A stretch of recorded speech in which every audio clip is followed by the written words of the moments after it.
Today, we're going to be talking about some of the FNAF fan games that just kept improving over time. Whether it was through updates, sequels, remasters, or developers constantly refining their ideas, these games managed to grow far beyond where they started. Some of these went from promising projects to some of the most beloved fan games in the entire community, so let's get into it. A plot twist is a literary technique that introduces a radical change in the direction or expected outcome of the plot in a work of fiction. Now tell me, can you think of a horror game that pulls off an insane twist? Maybe Resident Evil 8 in its crazy twist comes to mind. Now let me ask you another question. Can you name a FNAF game with a crazy twist? A twist so cool you have to sit back and think, wow, that was pretty sick. The game I'll be covering today has one of those twists, and I'm incredibly excited to share with you the amazing experience I had while playing Showman's The Awakening. For those of you already familiar with this game, you may know that it actually has a game that came before it. Kinda. Years ago, the same developer released a game called Phobia: The Awakening, using the Wiggles as inspiration for the characters. Well, turns out the dev wanted to remake their game using their own original characters to continue the story, so now here we are with Showman's. This may lead you to ask the question, if I've already played Phobia, is there even a point to playing Showman's? And trust me, this is a question I've asked myself. Originally, I saw people asking me to play Showman's. I played Phobia on my second channel, Dxtr Black, not knowing at the time that Showman's was a thing, learning soon after the first episode went up that it was in fact a thing. So I questioned, does it even bother to play it? Well, recently I've made the decision to do exactly that and give Showman's a try. And let's just say, if you've played Phobia, play Showman's. It's everything Phobia is and more. So join me as we quake our asses into Showman's The Awakening. In Showman's, we play as a guy named Mark Ward, an employee of Showman's Pizza Place. And in night one, we're introduced to two of the animatronics that will be trying to insert their fingers into orifices we'd really prefer they keep their grubby little hands away from. But before we can talk about them, we should talk about the tools at our disposal. Something really interesting you'll notice about the office is that you're able to look everywhere. Up, down, left, right, behind you, below you. It's actually really cool. It's really the first thing I noticed jumping into the game. The reason for this is actually because Showman's wasn't created in ClickTeam Fusion like most FNAF games are. Instead, it was created in Blender, which is what most FNAF games use to model their characters, and is something I also had no idea could be used to program a game. So that was pretty cool learning for the first time. Anyways, you'll see two large hallways on your left and right, which you can light up using buttons on your desk. In front of you is this lady. Hey, hottie. She's not hot, I'm not even gonna lie, she's not even bad. Who we'll be talking about later in the video. And if you look behind you, you'll be able to see the clock where you can tell how much longer of the night you have to get through.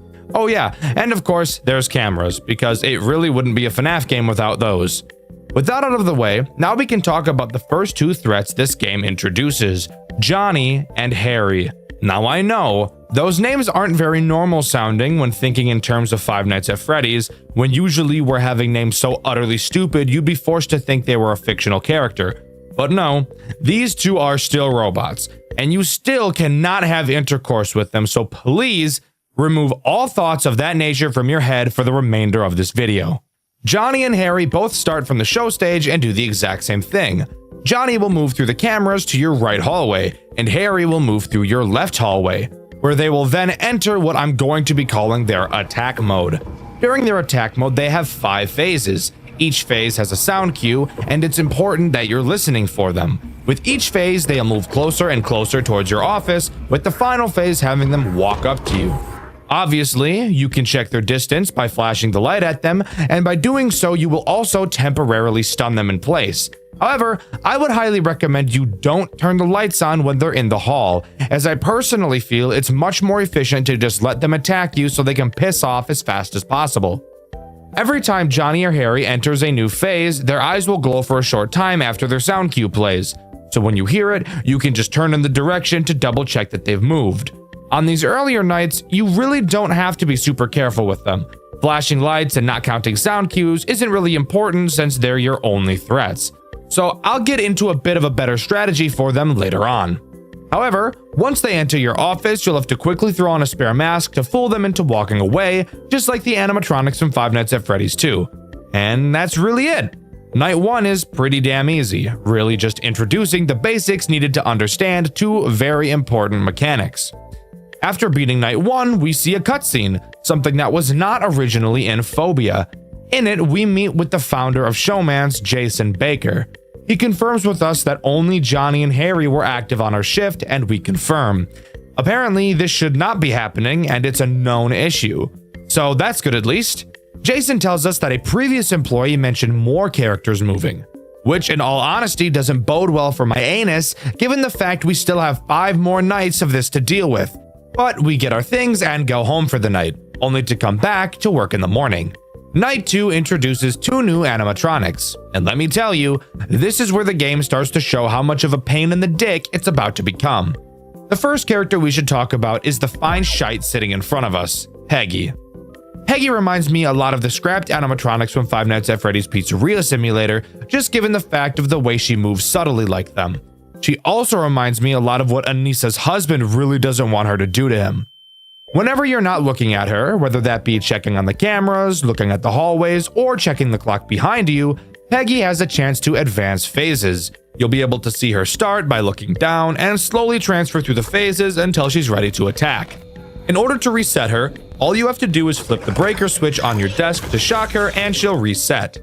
But be careful not to just spam this lever over and over, because every time you shock her, she becomes more aggressive, leading to the end of nights becoming incredibly stressful due to how fast she'll be attacking you. Cap'n Cackle is the other menace introduced on Night 2. He is this game's Foxy. If you couldn't tell by looking at him, he's a pirate, just like Foxy. Also, he looks like he's cracked out of his fucking mind, zooted to the fucking moon.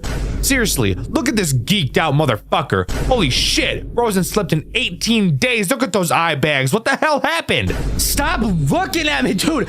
Tell me that guy doesn't smoke crystal meth. Look at those fucking eyes. What are you doing? Hey. That's the face I make when I'm about to eat ass, bro. Anyways, similar to Foxy, he'll have several phases on camera 6. Watching him will slow his progression and even in some cases make him go backwards. If he happens to leave camera 6, he doesn't do exactly what Foxy does. Instead, he'll just start moving through your cameras like any other character would, albeit very quickly. If you manage to stare at him in one of those other cameras, he will go back to camera 6, where you can continue oogling at him to make him stay put. Both Peggy and Cap'n Cackle work very well together, and the same goes for Johnny and Harry. We have 2 other central characters left to introduce, and you'll notice that those 2 also work very well in tandem with one another. This is something I need to give this game praise for. It is so incredibly good at introducing new mechanics in a way that's stressful, yet engaging and fun. You introduce Peggy, a character that moves when you don't look at her, and Cap'n Cackle, another character who moves when you're not looking at him. And because these 2 characters are in different places, it forces you to learn how to balance them together. God, it's so fucking cool. Similar to last night, this night also has a cutscene after completion. In it, we're seen walking to the exit of the building. We hear a noise and quickly turn around to see an unknown animatronic staring back at us. It stares for a while before turning around and walking away. This is a character we haven't yet seen. Even the characters we'll be talking about on later nights can be seen on the cameras all the time, but this one can't. Keep him in the back of your head as he'll become important later. For now, let's move on to Night 3. Night 3 only introduces one character, but it also introduces another incredibly important mechanic, that being your vents. The animatronic introduced on Night 3 is Tony the Chef. He will enter your vents. You'll notice on your cameras that you have 3 camera vents. Tony can enter 2 of them, those being either camera 12 or camera 11. In these vents, he will have multiple phases he will move through before attempting to enter your office. With each movement, a very quiet sound cue will play, a stark contrast to Phobia where the sound cue was very noticeable. By double-clicking on a vent cam, you can lock the vent. Locking a vent uses no power because the game has no power to begin with. Praise God. Once a vent is closed, you can keep it closed as long as you'd like, with no consequences. The only downside is that you can only close one vent at a time. So this night really isn't all too different from night 2. Well, now's the time when I want to talk about sound cue counting with Johnny and Harry, as it's this night where you'll probably want to start getting used to doing that. As I mentioned earlier, Johnny and Harry each have 5 different phases in your hallway. The first is when they initially enter the hallway. You'll be able to tell because you can see their eyes in the hallway for a brief moment, and because you'll be able to hear their big ol' feet stomping around, kind of like I want Toy Chica to stomp on my testicles. Once one of them enters your hallway, you can stop checking on them and focus on listening. Start a mental count of 3 in your head. All sounds in this game are directional, so that really helps. Whenever you hear footsteps on either side of you, decrease that side's number by 1. Once the counter reaches 0, you know that the next time you hear footsteps from that side is when they'll walk into your office to attack. Okay, 4 left, or 3 till he's at the last stage. 2 left until he hits door. Okay, 1 more. And he's at the line, and he's walking the thin line. 1 more. I want to see how close I can cut it. Hi. Oh, yes. Yeah, that's awesome. Thanks for that. Doing this while they're both attacking you at the same time can get a little overwhelming, and on later nights they do like to attack together a lot. But if you can nail this counting strategy, they really shouldn't be too much of an issue. After completing night 3, we get to watch another lovely cutscene. In it, we're looking through the factory for who the fuck knows what. We open a crate and find a Johnny plush inside. Seeing this toy seems to trigger some primal instinct in us, and we pass the fuck out. Honestly, bro, probably not the greatest place to lose consciousness. I'm not even gonna front.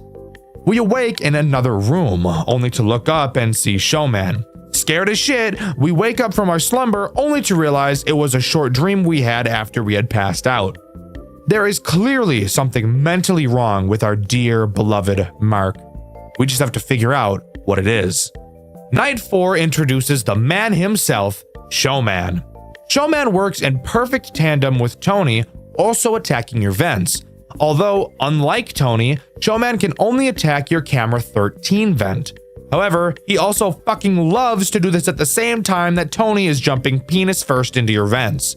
Showman only has 3 phases in the vent before attacking, so notably faster than Tony. So while both of them are attacking your vent, you really have to be counting their positions to figure out whose vent you need to close first, because once again, you can only have one closed at a time. If one of those fuckers get into your office, they're gonna crank that soldier boy and clock you in the jaw. I'm just gonna go ahead and put this on and hope to God. Okay, so it didn't work. I couldn't tell which one was closer, bro. I thought the guy I had blocked off was closer. I couldn't tell. All in all, each character is incredibly easy to deal with, but because of how perfectly they all work together, it can lead to an incredibly stressful experience trying to play against all of them at the same time. However, never at any point throughout my playthrough did I feel like this game was unfair or that RNG was too much of a factor.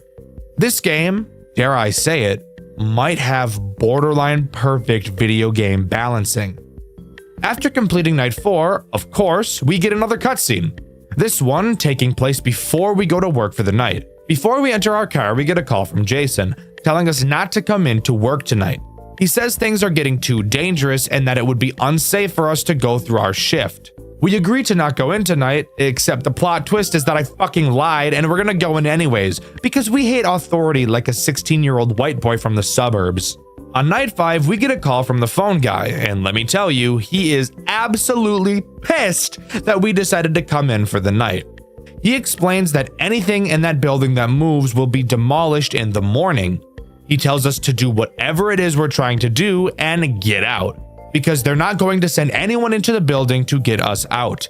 Other than that, Night 5 is exactly what you'd think it is, just a much more difficult version of Night 4, really testing your reflexes and especially your nerve control. But on this night is when I have to bring up really the only problem I have with this game. Volume. This game is actually the loudest fucking game on planet Earth. Holy shit. Everything makes noise, and it makes a damn lot of it at that. There are typically ambient sounds in FNAF games, but for the love of God, this game plays intense music throughout most of the night, and it is loud as dick and balls. Want to hear the best part? As you get closer and closer to 6 a.m., the music adds more components and gets even fucking louder! This really doesn't help when so much of my strategy revolved around listening to sound cues. It's fucking crazy just how loud this game is! Now granted, was this something that was intended? Most definitely. And I'm not even saying that it's a bad thing, because obviously, inherently, it isn't. I was still able to beat the game just fine, and I feel like most other people would be able to beat it just fine as well. But this is something I couldn't not talk about. I love this game, but of course I'm not going to always be able to glaze everything I see, and I think this is truly the only flaw this game has. But hey, who gives a fuck about what I think? Let's move on to the cutscene, baby. Let me just say, I love this cutscene. I think everything about it is great. The pacing, the acting, everything is just so good that I don't want to ruin it by just talking about it. I'd much rather just show you.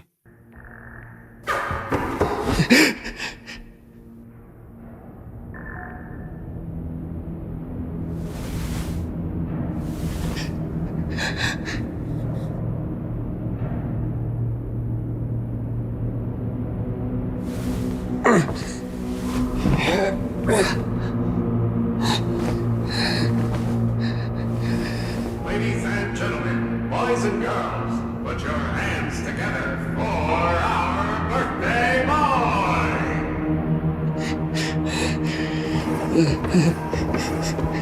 Just leave me alone.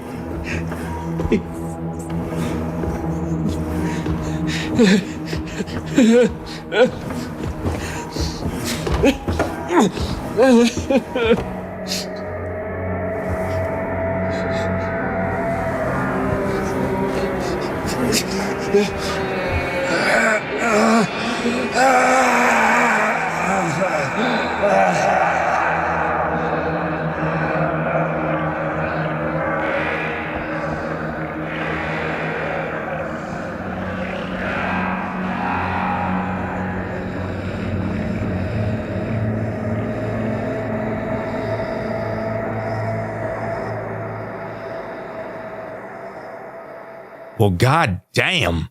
We really should have listened and not come back, huh? So, it's safe to say that our pal Mark really got fucked here. Something I think is actually really cool. It's fairly common for FNAF games to have a character die in them, most commonly a phone guy, but to actually see it like this is just awesome. Going into night 6, we actually get a cutscene before the night happens rather than after it. In it, we play as the phone guy going into the building to get Mark. After a bit of searching, we find him, and once again, I think it'll just sit much better with you if you just watch it for yourself. Mark? Is that you?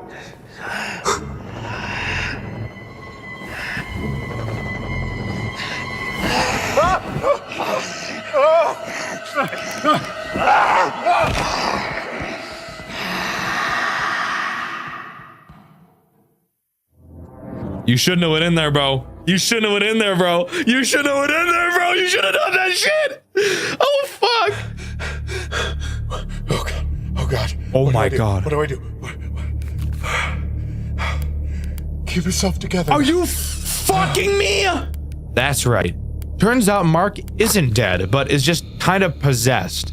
Phone guy, or his real name, Matthew, runs back to the office with Mark on the pursuit, and night 6 begins. Night 6 consists of 4 threats, 2 of which we've already covered, Cap and Cackle and Peggy.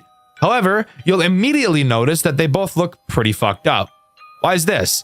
Well, turns out by demolish the animatronics, they really meant set the whole fucking building on fire. Because once again, it wouldn't be a FNAF game without a fire, right? Oh yeah, and of course, they are way more aggressive. Another thing you'll notice immediately is that we're stuck with the flashlight instead of the building lights. And let me tell you, as I'm sure you can already see, it is dark as fucking shit in this goddamn building with no lights. Of course, your flashlight has power, so you'll have to use it sparingly. You'll need to use it to check the hallways and to even be able to see Peggy in front of you. This honestly adds a whole new level of fear to this game, mainly with Peggy. I never got very good at telling when she switched positions, and to now have it where I can't even naturally see her just added a whole new fear factor, and I love it. The other two threats are the animatronic we saw in the post-night 2 cutscene, dubbed the Figure, and Mark himself, which is honestly one of the coolest twists I've ever seen. Having the character you've been playing as the whole time flip like this, it's insane. It's honestly one of the coolest things I've ever seen come out of a FNAF game. Let's start with Mark. Mark works the same as Harry and Johnny, except I feel like he's even easier. He can attack from either of the two halls, and unlike Johnny and Harry, you cannot see his eyes. He's also much quieter. The reason I think he's easier? Well, you don't have to do any mental counting to tell when he's going to attack, as he has a totally unique sound cue for when he enters your office. So as long as you've got fast reflexes, it's really just a game of waiting to hear the sound cue and putting on the mask.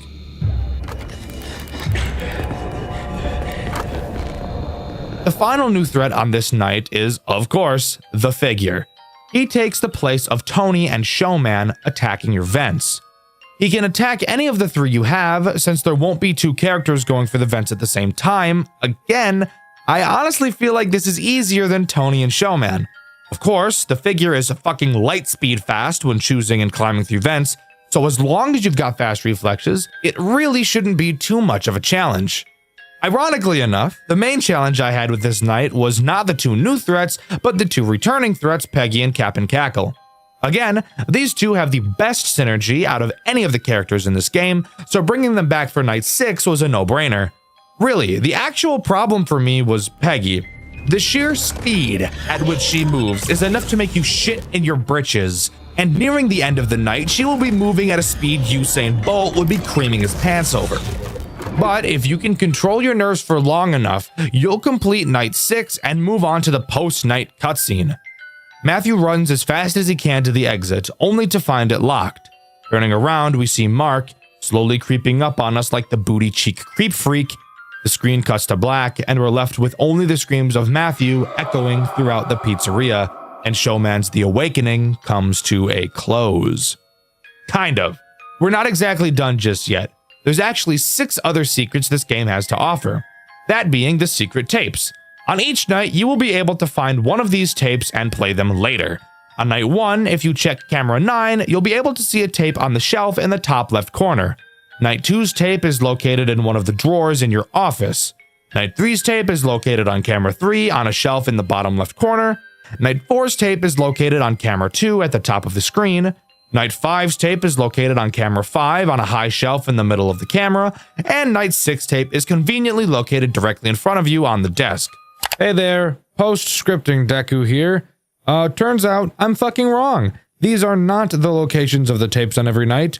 Turns out every single night, besides the 6th one, has a random location for each tape, each being on a different camera. This was just the order that I had. So, yeah. Sorry about that. These tapes, as I'm sure you could have guessed, go over some extra bits of lore to help us piece together the story. And this is the part of the video where I say, I'm very sorry guys, I'm terrible at talking about story, but I'm going to try my best here. Tape 1 shows all of the characters on stage singing the happy birthday song to a kid whose name isn't explicitly said. We can see by the date of the tape that this takes place in 1995. Tape 2 seems to be a sort of log from Jason, explaining his reasoning for why he believes the characters are acting so hostile. Originally, when they were first being built, they attempted to add an advanced facial recognition system that would allow the characters to actually see and think for themselves. Although the system never ended up working as intended, they wiped the idea from their systems. Well, guess what, fucker?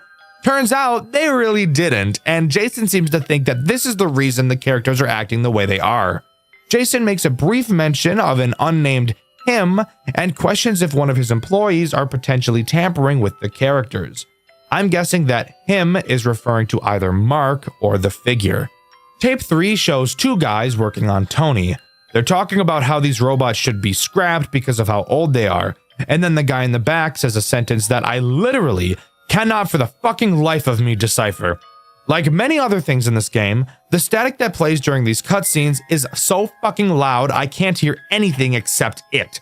I'll play what he says here, and if any of you guys can decipher it, please let me know in the comments. That company's been up in deals with recently. Why? Tape 4 is one of my favorites. It really gives off the FNAF VHS style that I really like. A maintenance worker is running a test on Cap'n Cackle. It doesn't quite go as planned as he bugs out, so they restart him and then get attacked. Afterwards, showing the lifeless corpse of the employee laying on the floor in front of Cap'n Cackle. It's just such an unnerving moment to see this in person. Usually when it comes to FNAF games and death, you don't see it. So seeing it in a game like this is really unnerving, and it adds a sort of realism to the actual events that are taking place. Tape 5 is probably my favorite of all the tapes, being the most terrifying in my opinion. In it, we're in the perspective of what sounds like a young girl. Hiding under a table, we hear a scream from another room. Shortly after, Johnny walks into the room and starts to look around. The girl accidentally makes a noise, and when she looks back up, Johnny is staring at her, and he quickly goes for the kill. This is such a fucking horrific and terrifying situation to think about being in, and I think that's why I like it so much. Just imagining being in the same situation makes my hair stand. Tape number 6 is an odd one. We appear to be being spoken to by the figure. He tells us that the birthday we saw earlier was Timmy's 12th birthday. He had 2 of his friends with him that day, and it was a party made specifically for him. Then we see 3 drawings of his friends, all of them sad. The figure appears in front of us and slowly glances up before the tape ends. Again, as I've previously stated, lore analysis is not my strong suit at all, so I really can't even begin to imagine what anything here means. I know robots mad and robots kill, and I think that is neat enough. Overall, Showman's The Awakening is such a big step up from Phobia, and while I still do love that game, I think I love Showman's even more. Amazing graphical upgrades, fantastic cutscenes, and a gameplay loop that's so fun, difficult, yet still not frustrating. This game really has it all, and I truly think it's a fantastic game to play if you're at all interested in horror games. Even if you're not a huge Five Nights at Freddy's fan, I still think you should give it a try. Juniors is the most unique FNAF fan game I've ever played, and I have played a lot of them. Really, I've quite literally built my entire career around playing FNAF games, and Juniors is 100% the most fun I've ever had playing any FNAF game ever designed. This video is here to go over everything I love about the game and the few things that I hate, because truly, I do not believe there is currently any FNAF fan game that does the formula better than Juniors. So let's waste no more time on the intro that nobody cares about and get into the best FNAF fan game ever made. Before we begin talking about Juniors, I want to tell a bit of a story, or I guess more of a fun fact. I actually wanted to avoid playing and reviewing Juniors for the longest time. I've been getting suggestions for it since my first ever FNAF video over a year ago, and I've always decided that I didn't want to touch it. Why? Because I used to have this really cringy way of thinking. If something is popular, it must be overrated type of mentality. After finally sitting down and playing through Juniors, seeing it completely blind for my first time ever, I will never in my life think like that ever again. This game truly has made me more passionate to create content more than any other game ever has. Set your expectations as high as you want, and I guarantee Juniors will still blow them out of the water. We play as an unnamed paranormal investigator. We're assigned with exploring the supernatural presence of the restaurant Juniors. As I'm sure you may have guessed, yes, this is the same Juniors that can be seen in the Midnight Motorist minigame from Pizzeria Simulator. We wake up in a place called the Barrens, which seems to be a limbo between life and death. Looking up, we can see what I assume to be our own brain, and we soon meet a character named Paul Bear. Throughout this game, we don't learn much about Paul Bear, but he is the only friend we have throughout the game. Paul Bear explains that there is an evil presence inside of the Juniors establishment, only ever referring to it as the Ghost. Eventually, we strike a deal with Paul Bear. He agrees to help us with our investigation of juniors, and we agreed to help Paul Bear find freedom from the ghost by defeating it in one way or another.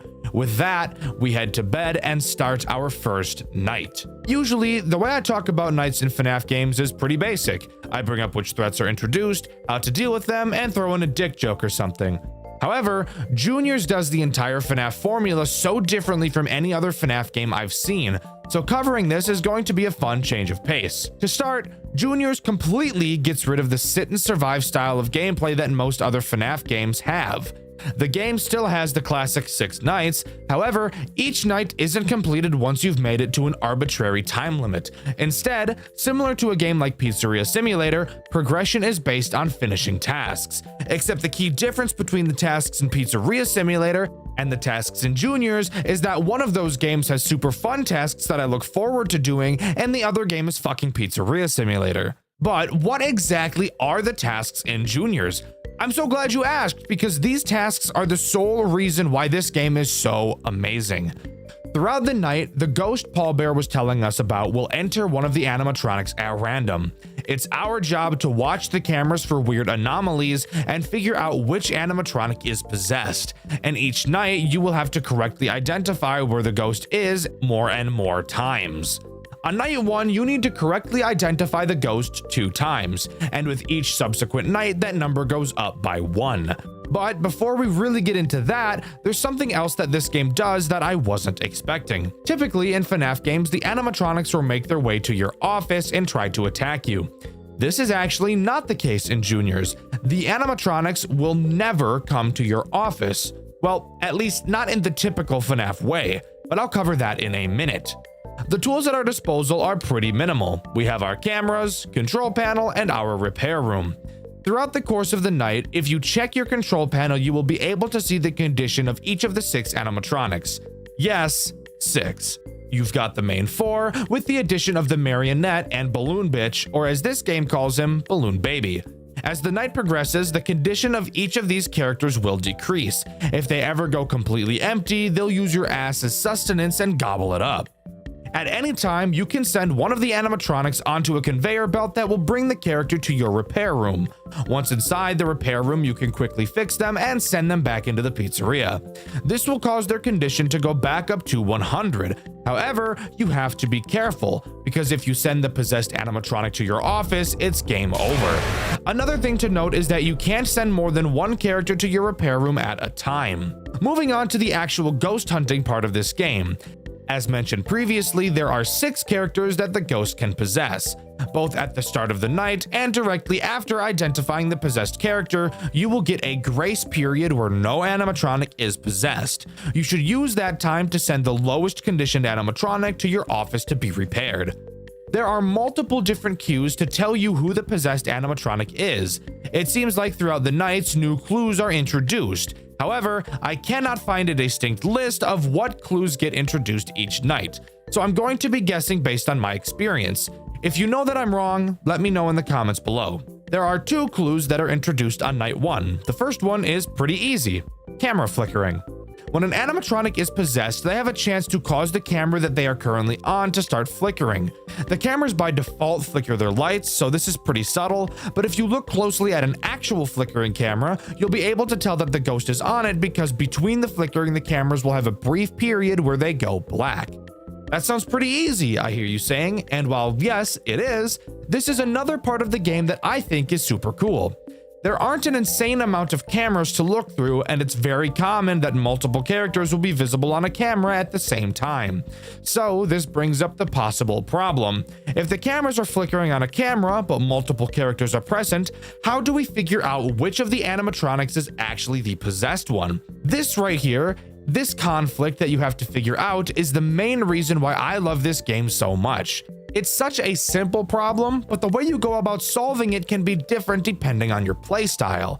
This is honestly the coolest mechanic I've ever seen out of any FNAF game, and I don't think it's ever going to be beat. So, what was my strategy? Let's start with the hypothetical that we'll use throughout this video. Let's say we're looking at a camera that has Freddy, Bonnie, Chica, and Foxy present on it. The camera is flickering, so we know that either Freddy, Bonnie, Chica, or Foxy are the possessed animatronic.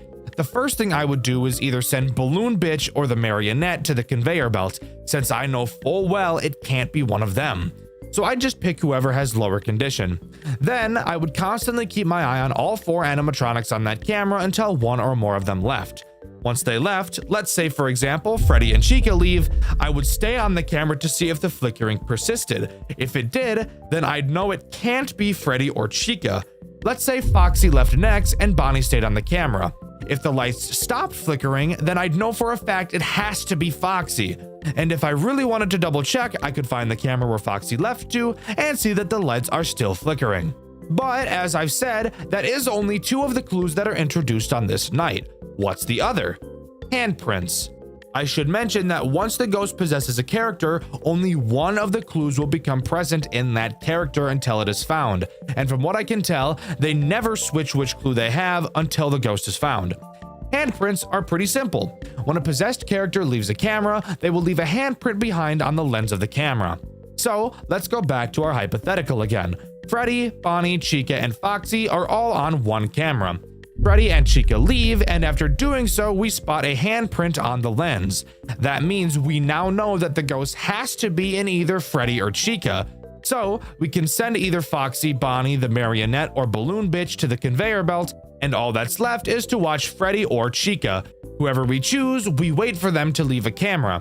If Chica leaves and a handprint isn't seen, that means the possessed character has to be Freddy. And with that, night 1 is in the bag. After the night, we head back to the Barrens and talk to Paul Bear again. He explains that he himself chooses to stay in the Barrens because the ghost won't go there. Pussy-ass ghost Paul Bear is afraid of another ghost. Don't question it. It's kind of like those people who are afraid of other people. What do we call those things? Oh, yeah, moderators. Anyways, night 2 time. Night 2 doesn't appear to add any new clues. However, I will take this time to talk about how Paul Bear can aid in our investigations throughout the night. If at any point you're confused on who the ghost may be hiding in, once per night you can go to the control panel and actually ask Paul Bear who he thinks it is. He'll be able to narrow it down to 2 characters. Do you need this to beat the nights? No. But I do think it's kind of neat that it's available if you're struggling. I only ever used it once throughout my playthrough on accident because I didn't know that clicking on this would actually cause him to give me a hint. Also, if you want to watch my full playthrough, you can do so on my second channel, Dxtr Black. It's also on this night where I want to bring up the marionette and Balloon Bitch. Since you can never actually see either of them on the cameras, you may be wondering how you're supposed to be able to tell if they are possessed. I'll talk about the marionette later, so for now I'll talk about Balloon Bitch. His mechanic is actually incredibly simple, and I honestly think it's one of the weakest mechanics in the entire game. All you have to do to check if Balloon Bitch is possessed is look at your control panel. If his condition number is freaking the fuck out, he's possessed. If it's not, he's not. That's it. Again, I don't really think that this has a good reason for existing. Maybe the dev just wanted a 6th character so that there would be 3 on each side on the control panel, but I feel like it would have been much more interesting if you just allowed Balloon Bitch to be seen on the camera like the main 4. He could have been made to be a more challenging character. Since he's smaller than everyone else, having him hide in the cameras and be immune to the motion sensor could have been a super interesting challenge. But let me know what you guys think about Balloon Bitch in the comments. After completing night 2, we find a VHS tape. Watching it shows a claymation of Freddy carrying an animatronic limb up to a door. The door has a note on it that says, "Beware the mangle." Looking up, Freddy appears to see said mangle looming down on him, and the cutscene comes to a close. Heading back to the Barrens, we ask Paul Bear about what we saw on the tape. He says he believes that the ghost is trying to build itself a body in the form of the mangle, and that it's possessing the other characters to bring the parts to it. Appearing that we're now on a timer, we know that we have to do something, so we head to sleep and move on to night 3. Night 3 introduces one new clue that the characters can use: camera movement. This one is pretty simple. However, I should start by explaining how the cameras work a little bit more. Typically in FNAF games, the camera will slowly pan back and forth as you look at them. In Juniors, you have to manually move the cameras to see the full picture using WASD. The camera movement clue does exactly what you'd think. If you're moving the cameras, the ghost can cause it to jerk in a direction you're not moving it in. My camera got fucked a little bit, the weird control. I don't know if that was me fucking around or if that was the heathen. Whoa. My camera just fucking zipped. Using that, you can follow the exact same method as the flickering clue. However, the camera will not jerk if you aren't moving the cameras, so you'll need to get into the habit of doing that often. Although that really shouldn't be a problem since, again, you can't see the whole camera unless you move it. This is also the night where I want to talk about the marionette and how she works. Just like Balloon Bitch, you can't see the marionette on the cameras. However, you can hear her. You can tell which camera she is on by listening for the music box.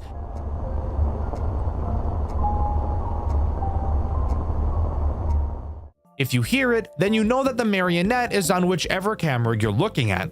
Fundamentally, is this different from the 4 main characters? No. However, I do think it's a super fun addition to the formula, where if we were using our hypothetical again from earlier, let's imagine all 4 of the main characters are on a camera and the camera is jerking in a random direction when we move it. Then all 4 characters leave at the same time, but the camera is still somehow jerking. Then you notice that you've been hearing the music box the whole time and just weren't paying attention. Now you know that it has to be the marionette. It's not that it's hard to figure out, but it may be something that slips your mind as you're so focused on trying to find the ghost. I love the marionette in this game, and if you couldn't guess from my constant glaze, it's the best marionette I've ever seen out of any FNAF game. After completing night 3, we find another tape. On it, we watch the ghost leave Freddy and move to Bonnie. Then see Bonnie carry another piece of the mangle to the secret door. This is another thing I really like about this game. Even though you can't feel it, you know both you and Paul Bear are in a race against the clock, as with every passing night, the mangle gets closer and closer to being completed, and you know that once it's finished, your chances of winning become slim to none. Heading back to the Barrens, Paul Bear isn't present. Climbing up a ladder, we find him in a tree looking out at the brain. We tell him that our investigation ends soon. Paul Bear mentions that the spirits know he's in the Barrens with us by now, and we devise a plan to break into the secret room, the basement, and get to the mangle before it's put together. Sharing a moment of solace together, we head back into the restaurant. Somehow, this game is actually making me care about a character, which is insane to say given the fact I'm talking about a FNAF game right now. But regardless, it's on to night 4. Night 4 introduces the most ball-busting clue we've ever seen: camera malfunctions. This does exactly what you'd think. The possessed animatronic will cause a malfunction on whatever camera they are on. That means if we go back to our hypothetical, Freddy, Bonnie, Chica, Foxy, and the marionette are all on the same camera. One of them becomes possessed, so we lose the ability to see that camera. Fuck. Continuing to watch the cameras, we hear the music box stop, but the malfunction continues. We now know that it can't be the marionette. All of a sudden, the camera pops back on, and all we can see is Bonnie. Well, now we know that it can't be Bonnie. Now we look around the cameras until we find the malfunctioning one again. As we look, we spot Foxy on a camera. We now know that the ghost is either Freddy or Chica. Oh fuck. You quickly check the control panel and see that Freddy and Chica are both at 15 stability. What are we to do? We don't have enough time to keep watching. So it is now our time to make a decision you will probably have to make at least once in your playthrough. Praying to the RNG gods that the ghost isn't in Freddy as you send him down the conveyor belt. Freddy finally arrives and you don't die, so you now know it has to be Chica. Realistically, this exact situation doesn't happen all too often, but I do think this malfunction clue is by far the most stressful out of all of them. I think it adds a new type of tension that the game needed. I love this clue. I think it adds a whole new interesting way of analyzing the threat. It's fantastic. After completing the night, we find another VHS. In it, we see the ghost possess Chica while she's sleeping, and she takes another piece to the basement. Heading back to the Barrens, we keep it short and sweet with Paul Bear. He says he knows of a way to the basement, and we tell him that after we wrap up our investigation tonight, we'll meet back up with him and head there to put an end to this. Heading to bed, it's on to night 5. Night 5 adds no new clues, only being a more difficult version of night 4, and by more difficult, I mean we have to find the ghost 7 times instead of 6. I'm really out of things to talk about when it comes to the night sections, as I've talked about everything that's relevant throughout them. All we have left to talk about now is in the basement. After completing night 5, we get one last tape revealing all of the characters awakening the Mangle, a foreshadow of what's to come. Heading back to the Barrens, Pallbear explains the plan. We'll go along with whatever the Mangle has planned and lure her into the Barrens and trap her forever. We say our final goodbyes to Pallbear and enter the basement, not knowing what's ahead of us. Upon entering the basement, we're greeted to a new office. The basement serves as night 6, the boss fight night. I'm just gonna put this out here right now. I am not a fan of night 6, gameplay-wise at least. I think it looks great and I think it serves excellent story purposes, but I think it's a massive step back from the core loop of the game. The basement is set up exactly how the office from FNAF 2 is. 2 open vents to your left and right, and a large hallway in front of you. You have access to a flashlight, cameras, and a Bonnie mask. Yes, it's literally just FNAF 2, even equipped with a music box to constantly wind throughout. Maybe this is the reason I don't like this night. Just kidding, it's not a maybe. Of course this is the reason I don't like it. I'm not a huge FNAF 2 fan personally, so seeing it in a FNAF game that I really like puts a bad taste in my mouth. However, I'm not going to let that discourage me. How does this night play, and are there any redeeming qualities? Throughout the night, all you have to do is wind the music box and put on your mask whenever the animatronic enters your office. If you ever see Foxy in the hallway, flash your light at him. Guys, it's literally just FNAF 2. I really don't have to explain this to you. The characters even look different on this night, and in the extras menu, this version of them is called Withered. It's FNAF 2. That's it. That is until the halfway mark. What the fuck? We were the Mangle. What the fuck? Conveyor belt. Yo!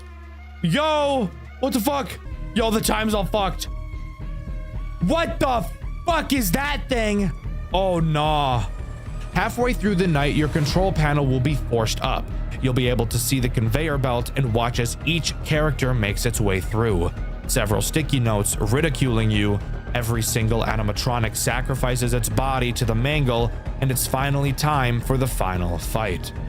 The Mangle enters the building, and now is the perfect time to talk about how fucking disgusting these character models look, especially Mangle. The level of detail in these characters is insane.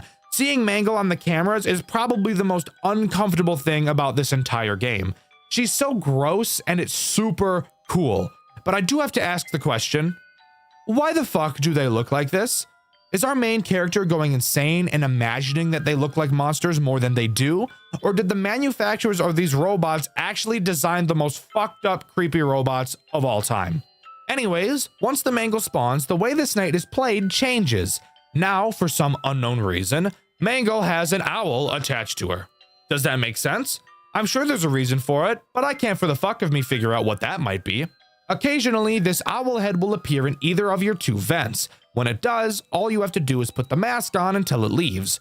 Mangle herself has a chance to appear in the hallway. As far as I can tell, she has no sound cues, so you have to constantly check for her yourself. When she's there, hold the flashlight on her until she leaves. Finally, we have the most soul-sucking, nutsack-tearing, butthole-puckering mechanic in the entire goddamn game. The Ghost. The Ghost can appear on any camera. You'll be able to tell because you can see her hand. When you see the Ghost, all you have to do is hold the light on the camera until it disappears. You might be asking yourself, why the fuck is that a problem? That sounds even easier than the owl. Hell, I almost guarantee you will never be able to see the cameras in your entire fucking life. Why?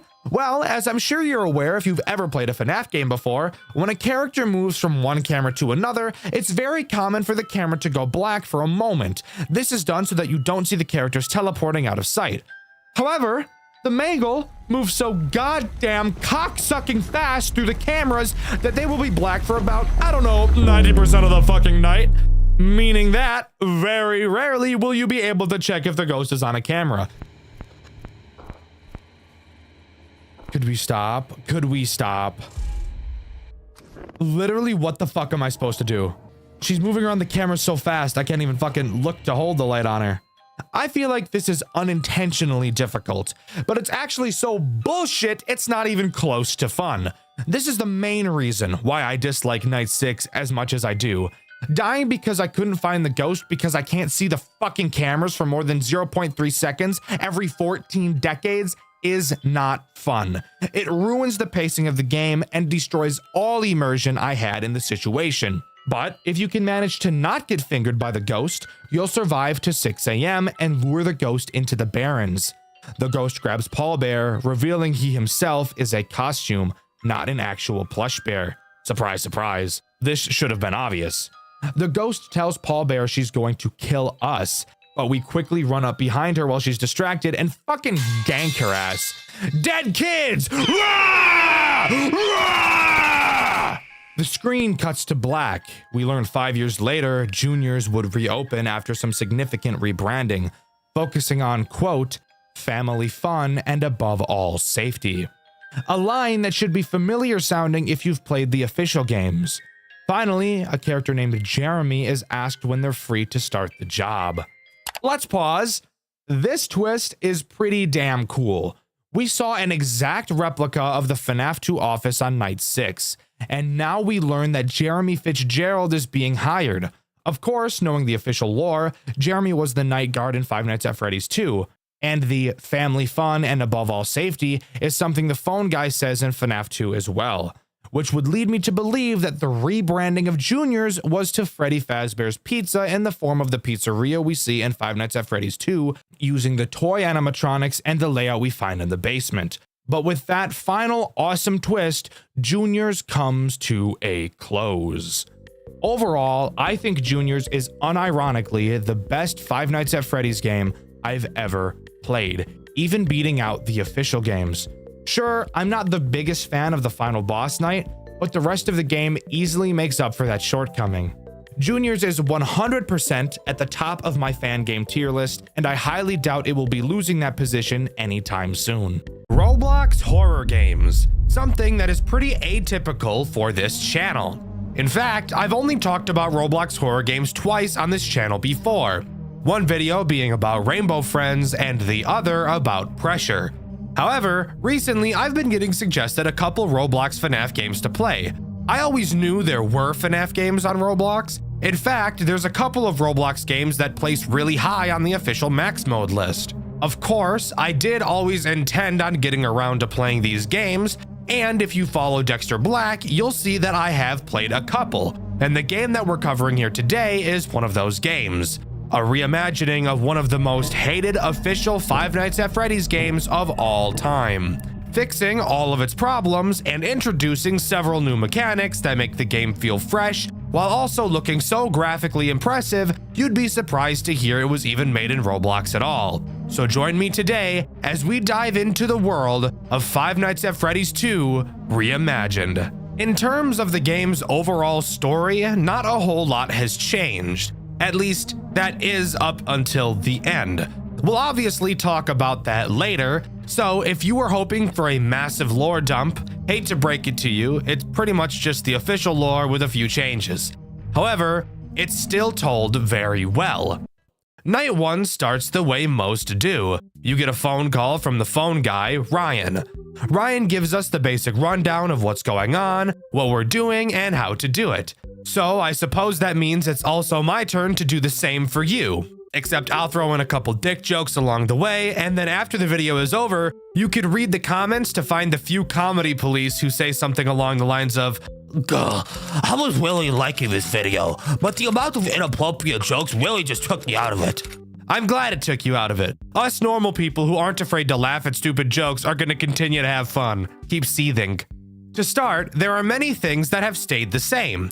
Of course, the office layout is pretty much identical, 2 vents to the right and left of you, and a big open hallway in front. The camera setup has been left exactly the same as well, so at least we don't have to relearn the basics. What is different about the office, however, is the breaker box which can be found behind you. Opening it, we can find breakers to several of the cameras around the map, and I'll explain why this is important a bit later. One thing I do want to point out right now though is why we whip around at breakneck speed. Seriously, look at how violent this animation is.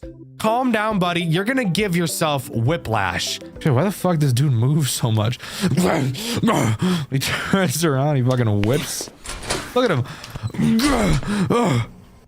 It ain't that deep, bro. Anyways, the next thing I want to talk about is your flashlight, as that has also been changed slightly. To start, you'll notice there is no longer a battery life to your flashlight. So you may be wondering how Balloon Boy is supposed to work without his integral mechanic. Well, hold your dick, little spastic. You're getting way too far ahead of yourself. Let's slow it down and take this little by little. Your flashlight is now used to flash not only the hallway, but the 2 vents as well, as now the vents don't have their own dedicated button. Before we continue on, there's also one little thing I do want to point out about your office I thought was funny. If you take a look at the clock on your desk, you'll see a coffee mug is blocking the second set of digits, probably so that the developers didn't have to actually program the clock ticking second by second. This literally plays no role in importance in the entirety of the game. I just think it's fun to see the way devs are able to cut corners sometimes. Anyways, moving on to the first threat this night introduces, those being Toy Chica and Toy Bonnie. Oh shit, damn. Oh, damn, mama. Sorry. Boing. They work the exact same way they do in the original with some minor tweaks. For one, if you weren't aware, let me give you a quick fun fact about Five Nights at Freddy's 2. If you dig through the game files, you'll be able to find an unused asset for Toy Chica. It's never seen throughout the game and was originally intended to be used to allow her to glide across your office like Toy Bonnie does. It's even completely coded in, but it's never called in the actual game. Well, Reimagined brings this back, and in a big way. Both Bonnie and Chica will enter your office after being in your vents. However, unlike the original, where you can see both Toy Bonnie and Toy Chica staring at you in the vents, in Reimagined, they instead chose to bolt through your vents at the speed of sound, giving you no time to see them in your vent. When you hear them coming, you have to put the mask on fast. Like, I'm talking fast as shit. These guys aren't playing around at all. If they get their hands on you, they're gonna rock your world. I'm talking tie your own dick into a noose and make you hang yourself with it. Ooh. God, no, not that. I meant to fucking put the mask on, bro. I meant to put the mask on. That jump scare was insane, by the way. Seriously, I'm probably not going to get around to showing you each of these jump scare animations, but you should go check them all out because these animations are clean as fuck. This entire game looks super clean. Keep in mind, this is Roblox. It is so impressive how good this game really looks. Anyways, moving on to talking about the game. More specifically, Night 2 and the new threats it introduces. Hold up, Dexter. What about the marionette? Does she not become active on this night? No, dear viewer. No, she doesn't. In fact, the marionette is completely absent from this game. That's right, FNAF 2 Reimagined removed the music box mechanic from this game entirely. So, with my dick as hard as a rock from getting that information delivered to me, let's happily heel click our way into Night 2. Night 2 only introduces one new threat, but it's a big one. Withered Foxy. Now, I want you to pause real quick. I promise you, he is nowhere near as carpal tunnel inducing as he is in the original. In the original, Withered Foxy would appear in your hallway. You'd have to spam your control key to flash your light at him until he disappears. Every time you'd flash, an invisible value would increase by 1, and when it reached 20, he would go away. He also showed up frequently as fuck, making him the second most annoying character in the entire game, right after Toy Bonnie. So, how does Reimagined fix him? Well, he actually has two different mechanics. The first still has him enter your hallway. He'll make a breathing sound cue when he does. All you have to do is hold the light on him for a little bit and he'll leave. No spamming required. However, if you hear this sound cue and for some reason don't see him in your hallway, that means he's either in camera 1, 2, 3, or 4. You will have to find which camera he's in and use your flash beacon, which, by the way, is just a beam of light I've chosen not to mention so far. When you do, he'll fuck right off. Perfect. Something interesting about the phone call on Night 2 is that Ryan called us in the first place. At the end of the night 1 phone call, he said he wouldn't be calling us again because the boss, presumably William Afton, is breathing down his neck. So getting a call on night 2 is surprising. He said he saw William inputting new parts into the old robots. He also tells us that these old models are very aggressive, which is interesting because usually the phone guys in these games will refuse to tell us anything about what's going on. Night 3 introduces 2 new threats, those being Mangle and Withered Freddy. Mangle is the easiest to understand, so let's start with her. She follows a very basic path, starting at the prize corner and making her way into your hallway. From there, she'll just crawl across the ceiling into your office rather than entering the right vent like in the original. Of course, all you need to do is put the mask on and it's problem solved. Now, on to Withered Freddy, who is the second reason to look at your cameras aside from Withered Foxy. Freddy is not fooled by the mask, something that you may find interesting given the fact he is in the original. And I have a theory as to why he is this way. We know William is using new parts on the old characters, which is why they're moving. Well, Toy Freddy never activates throughout this game. He literally has no mechanics. So my theory is that William is using parts from Toy Freddy to make Withered Freddy move around. For what reason? That I don't have an answer to. Anyways, what does Freddy actually do? Well, he begins in the main room and will slowly walk throughout the building to your office. Since he's an older model like Foxy, he's very sensitive to light, so the flash beacon will push him back a camera. Every time he moves, he'll make a very noticeable sound cue, making it easy to keep track of him. Overall, a mechanic I'm not usually a huge fan of, but it does get some brownie points for having a sound cue associated with it, I suppose. It's also during the night 3 phone call we learn why Henry hasn't been showing up for work. Apparently his daughter died. Wow. Who would have thought? I wonder who could have possibly done that. Anyways, snooze fest bitches, night 4 time it is. Introducing the final 2 characters this game has to offer, Withered Bonnie and Withered Chica. Both do the exact same thing, but just attack different sides of your office. Bonnie will attack your left vent and Chica will attack your right. They're just like their toy variants with one key difference. They're not affected by your mask. So how do you deal with them? Well, let's be adults and use context clues like grown-ups. Both Withered Freddy and Withered Foxy are sensitive to light. So, given the fact that Bonnie and Chica are also both withered animatronics, it's safe to say they'd be sensitive to light too.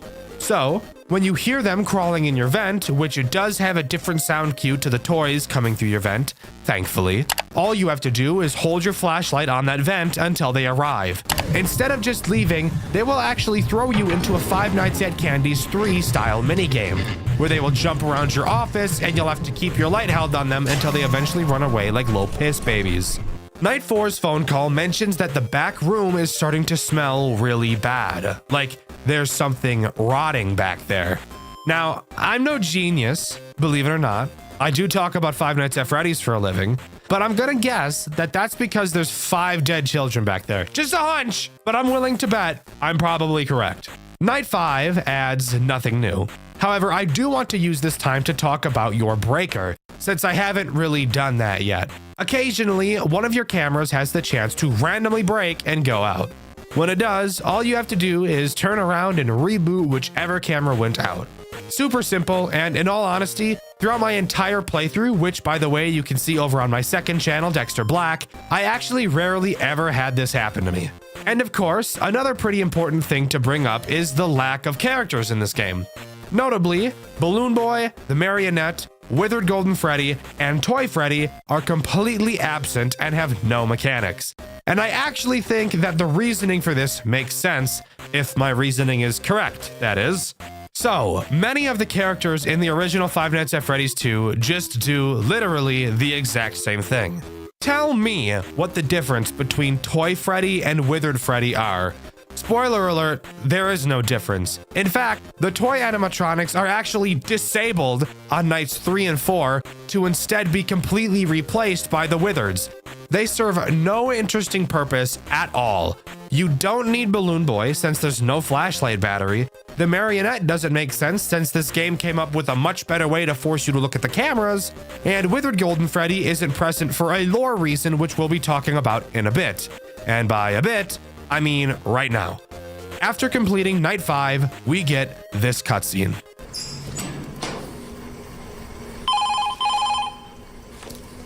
Michael, William just pulled into the parking lot. You need to get out of there now. Don't even bother with the parts and service room anymore. Just get the hell out. He knows you're in the middle of your shift. There's no other reason he would be there than to... Just get out. I'm waiting outside in my car right now. Let's get into the village. I called the police, but they won't be here for a while. This place is in the middle of nowhere. Wait. He's messing with something on the side of the building. Hold on.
Calm down. I'm not going to hurt you. He's afraid of me. He won't follow you in here even if he could. How in the world are you talking to me? What do you mean? I'm right here, aren't I? You're not human. How could you talk to me? I'm not human? Look at my hands right here. I'm talking to you right now. But, never mind. Oh, this is insane. Who are you? My name is Charlotte. What the hell happened here? He hurt us really bad. I was bleeding here, then I fell asleep. I can't move anymore. You were bleeding? Yes, I was bleeding right here, I think. After that, I don't remember much. Then I woke up. Do you remember anybody else here with you? My friends were here. He hurt them too. I tried to stop him, but the more I cried, the more it hurt. I just wanted them to be safe. I'm sorry. You said he hurt us. Who is he? You know who he is. I believe I do. He's here right now. William. I know that. He won't come in here anymore. He is afraid of me and my friends. Are your friends the ones out there right now?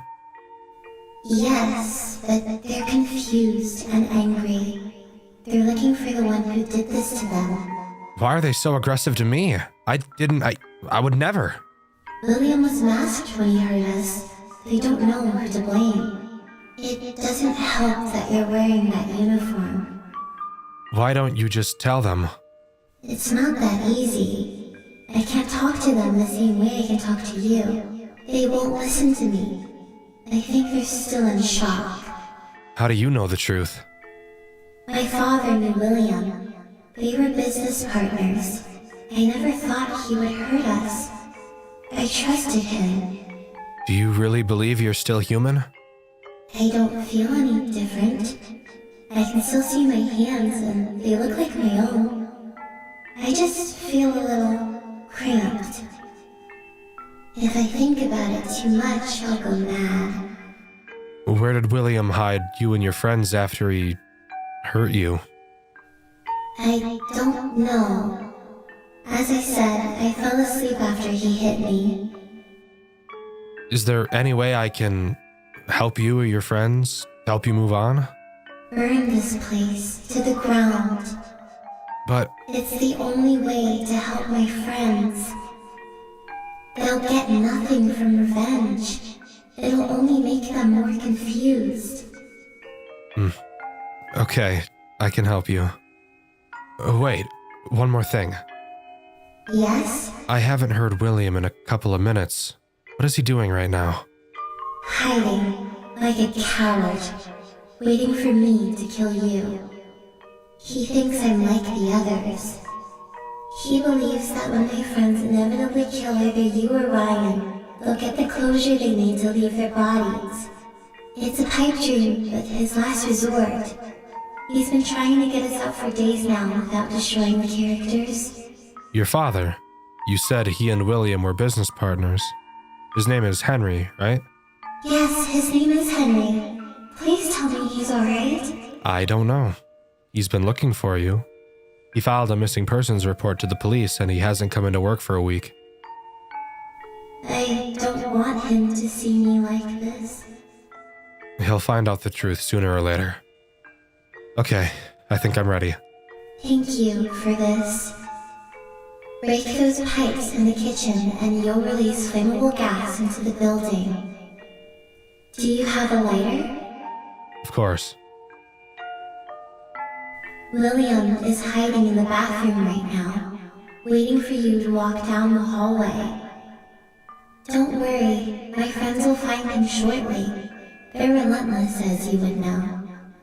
He doesn't have the slightest clue how aggressive they've gotten. It won't be pretty. He'll get what he deserves. That he will. Quiet. Listen. Quick, now's your chance. Let this place just become a bad memory.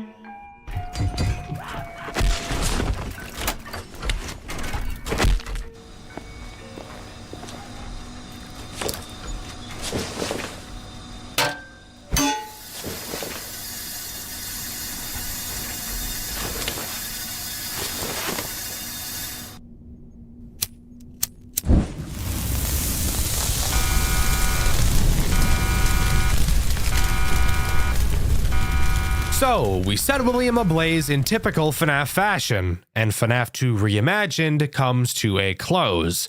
Kind of. When this game first came out, that is where the main story ended. However, months after, a DLC was released that introduced a sixth night. And that night is something so unique, I've only seen something like it once before. Michael,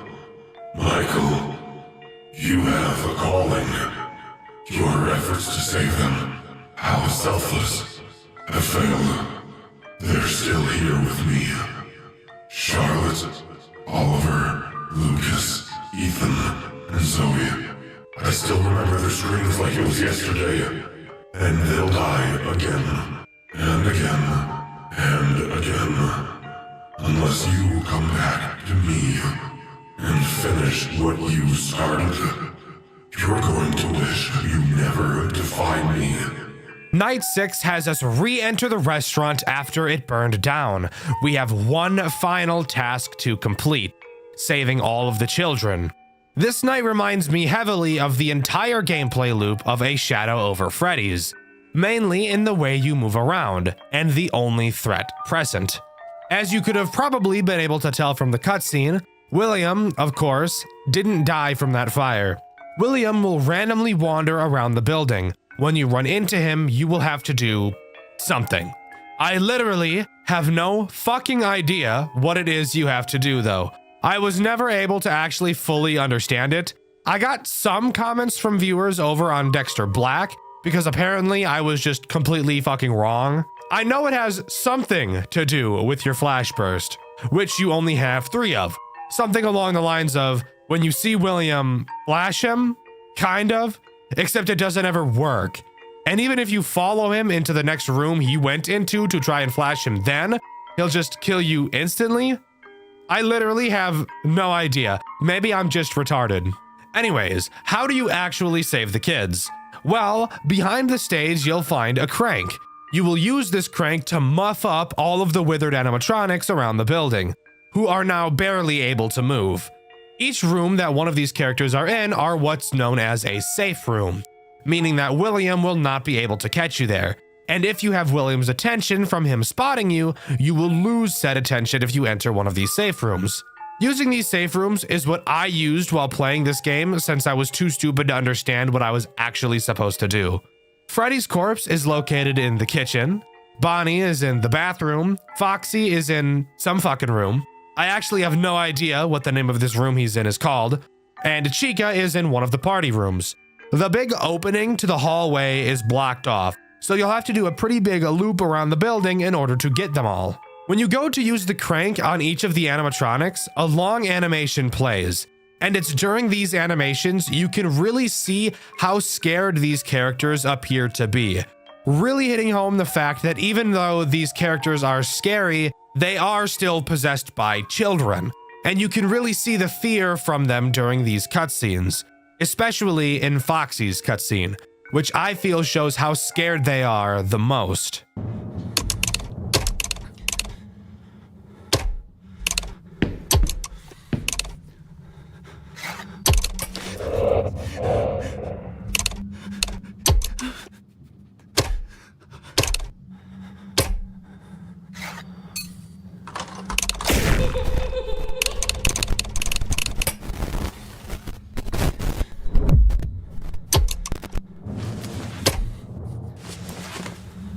After saving all the kids, you can go to the back room to save Golden Freddy, only for this to happen.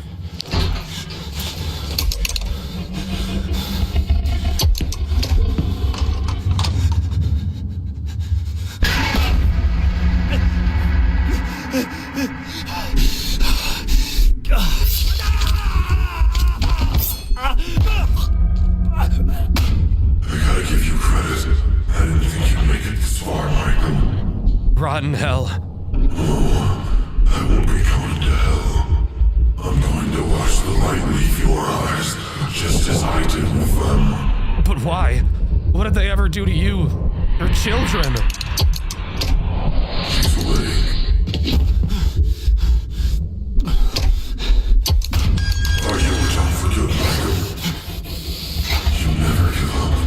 That's what I liked about you. Go ahead. Free her. That's what you want so bad, right? I want you dead. That's what I want. Oh, Michael. You never were a good listener.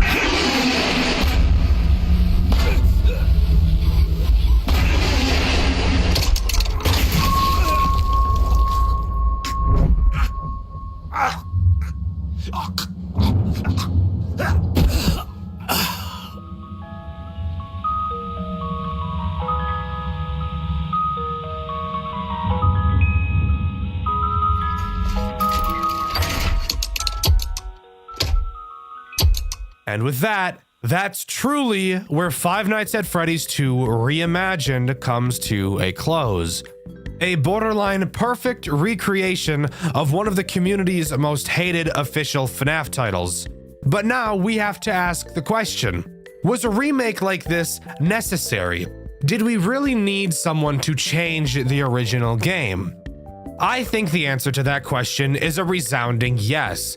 Out of all of the official FNAF games, even though FNAF 2 isn't my least favorite, I can totally agree that it is the most boring and, in my opinion, the most uninspired. I mean, FNAF 2 only released 3 months after the first. That is not a lot of time in development for a game of any degree, and I think it really shows.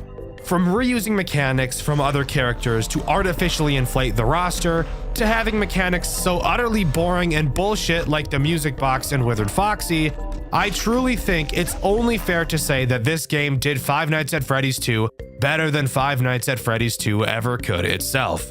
Not only does this game look better, it plays better, sounds better, and is more enjoyable to play overall.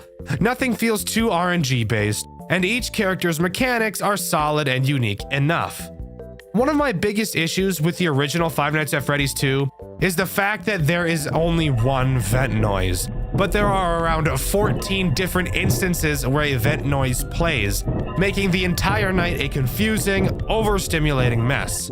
Of course, another very common problem people have with Five Nights at Freddy's 2 is the RNG.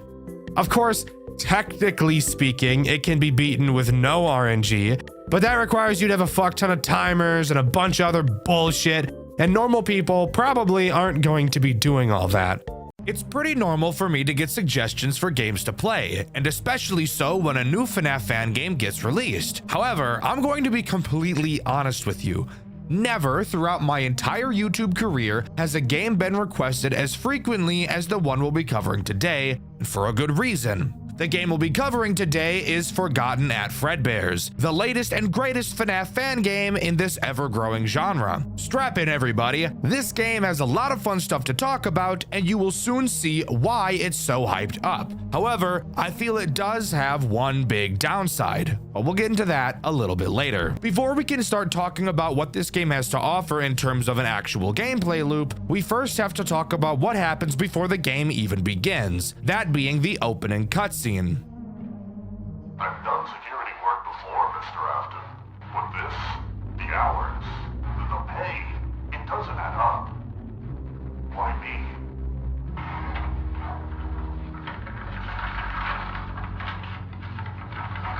You are reliable, John. That's all I need. A reliable man who does his job. The previous night guards will tell you everything you need to know. Do not concern yourself with the rest. You always knew how to cover your tracks, didn't you, William? But I know what you've done. I've always known. It's not revenge. It's justice. Justice for her.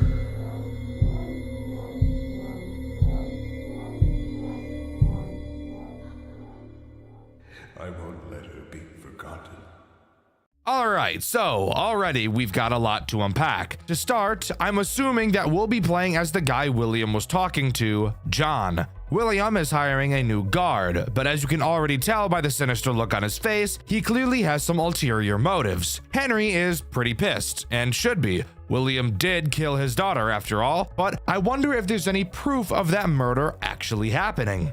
Afterwards, we're booted into an 8-bit minigame with a beautiful art style. Holy shit, this pixel art and animation is phenomenal. In it, we play as Evan, William's son, the crying child. However, instead of Evan getting bullied by the teenagers, Evan witnesses Charlotte being bullied by them instead. They push her outside into the freezing rain and Evan follows after her, only to watch William, his father, approach her and kill her in the alley. Evan runs back inside to Henry, Charlotte's father, and tells him what he saw. During their conversation, we can see the security puppet bolt past them in the direction of the exit door Charlotte got pushed out of, and this minigame comes to a close. So wow, this early in the game and we already saw the death of the first child. Should be kind of crazy out here, I suppose. Anyways, moving on to talking about night one and what this game really has to offer. The first thing I want to point out is how beautiful this game looks, especially when it comes to lighting. The designers of this game absolutely nailed the atmosphere of this game, and trust me, it only gets better the further down the rabbit hole we fall.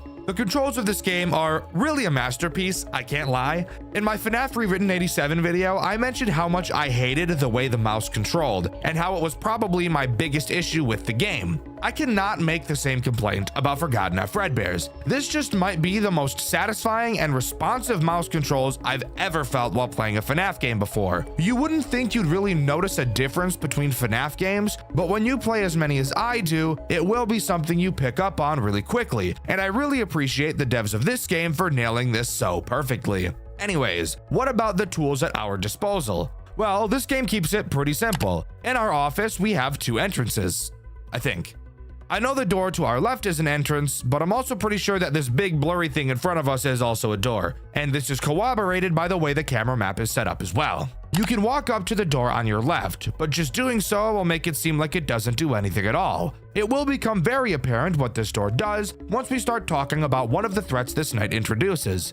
Of course, this game also has a camera system, as I already mentioned, and it comes equipped with several speakers to play music over. I'm sure you can guess where this is going. Before we start talking about threats, I think we should talk about this night's phone call and why I feel it's so weird. There are actually two phone guys, and each of their names are Joe, referring to themselves as Joe A and Joe M. They mention what we'll be doing throughout the night, but who cares about that? They also mention the disappearance of Charlotte and how it affected Henry. Apparently, now he's just hiding out in the basement. The Joes said they snuck into the basement to see him, but were caught and thrown onto the day shift, which is why we're on the night shift now. Very, very interesting and intriguing stuff. And if we don't figure out what's down there, I think I might tear my foreskin off. I think I should also make it clear that Henry is under the impression that William is on the night shift, so it appears William hiring us is a type of cover-up for something. Maybe that's why he looked so sinister.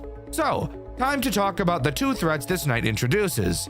To begin, we'll talk about Spring Bonnie. Another quick thing I want to mention is the character designs these animatronics have. They all look super sleek, but Jesus Christ, are they uncanny and terrifying looking. If I were a kid coming to these restaurants, I don't think I'd ever want to come back. These things are scary as fuck.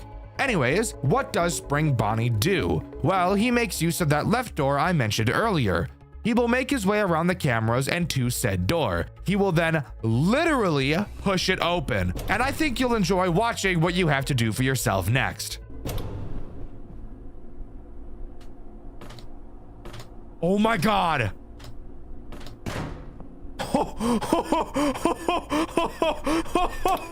What the fuck? Yo, that's fucked up. That's so fucked up that you just did that to me. Tell me that's not the coolest fucking thing you've ever seen. They're straight up tossing in some after hours at Cody's level timing shit, and I'm all for it. It really adds to the stress and tension that the actual employee would be feeling during this moment. I think it adds so much to the atmosphere and really makes it feel like you're part of the experience. The next threat this night introduces is the security puppet, easily one of the most uncomfortable looking characters to come out of this game.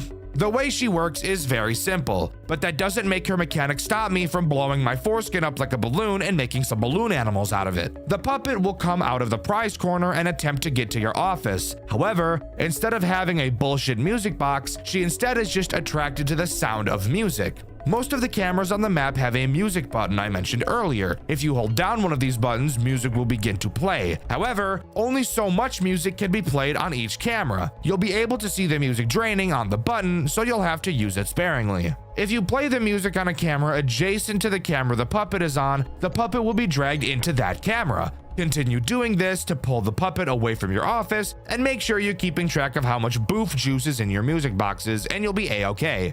Something you'll notice is that this night ends at 3 a.m. I thought that was really weird, but guess what? We're not even close to being done talking about the first night, as we're thrown into a repair minigame after completing the main part of that night. In this vent area, there are 4 vents, one on each side of you. Ignore how we even got to this position. I'm assuming we just climbed through one of the vents possibly. The goal of this minigame is to repair each of the 4 vents by doing a different minigame for each. But before we talk about these minigames, let's talk about the 2 threats we'll have to deal with at the same time. The first and most annoying threat is Balloon Boy, because of fucking course it is. He can come through 3 of the 4 vents. You'll notice one of the vents has a door you can close on it. This vent will be reserved for the other character this night introduces, so Balloon Boy can travel through the other 3.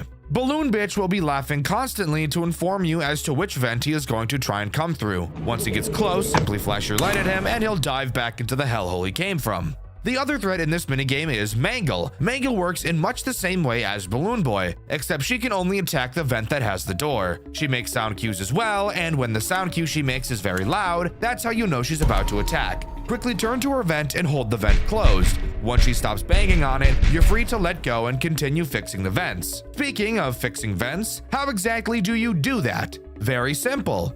Just kidding, each vent has a different minigame. The first vent will have you match several symbols multiple times over. This minigame is obviously super simple, but do keep in mind you will be being attacked by 2 dickheads at the same time. Once you complete this minigame enough, you can move on to the next. The next minigame has you playing Simon Says. Easily the most frustrating of the 4 minigames for one main reason. You cannot drop the maintenance panel until the system has stopped showing you the Simon Says panels. So, if you hear Mangle about to rape your shit, you'll have to wait until the panel very slowly shows you all 5 squares you have to memorize before you can deal with her. You then have to hope to God you remember the pattern as you turn back, because if you fuck up, your repair percentage will drop and you'll be stuck doing this minigame for even longer. The next minigame is Simple Sugar. Every few seconds, a letter will appear. All you have to do is press that letter on your keyboard. Do this enough times, and we can talk about the final minigame. The final minigame blows a bit of dick. You will have 2 bars with 2 small rectangles at random points on them.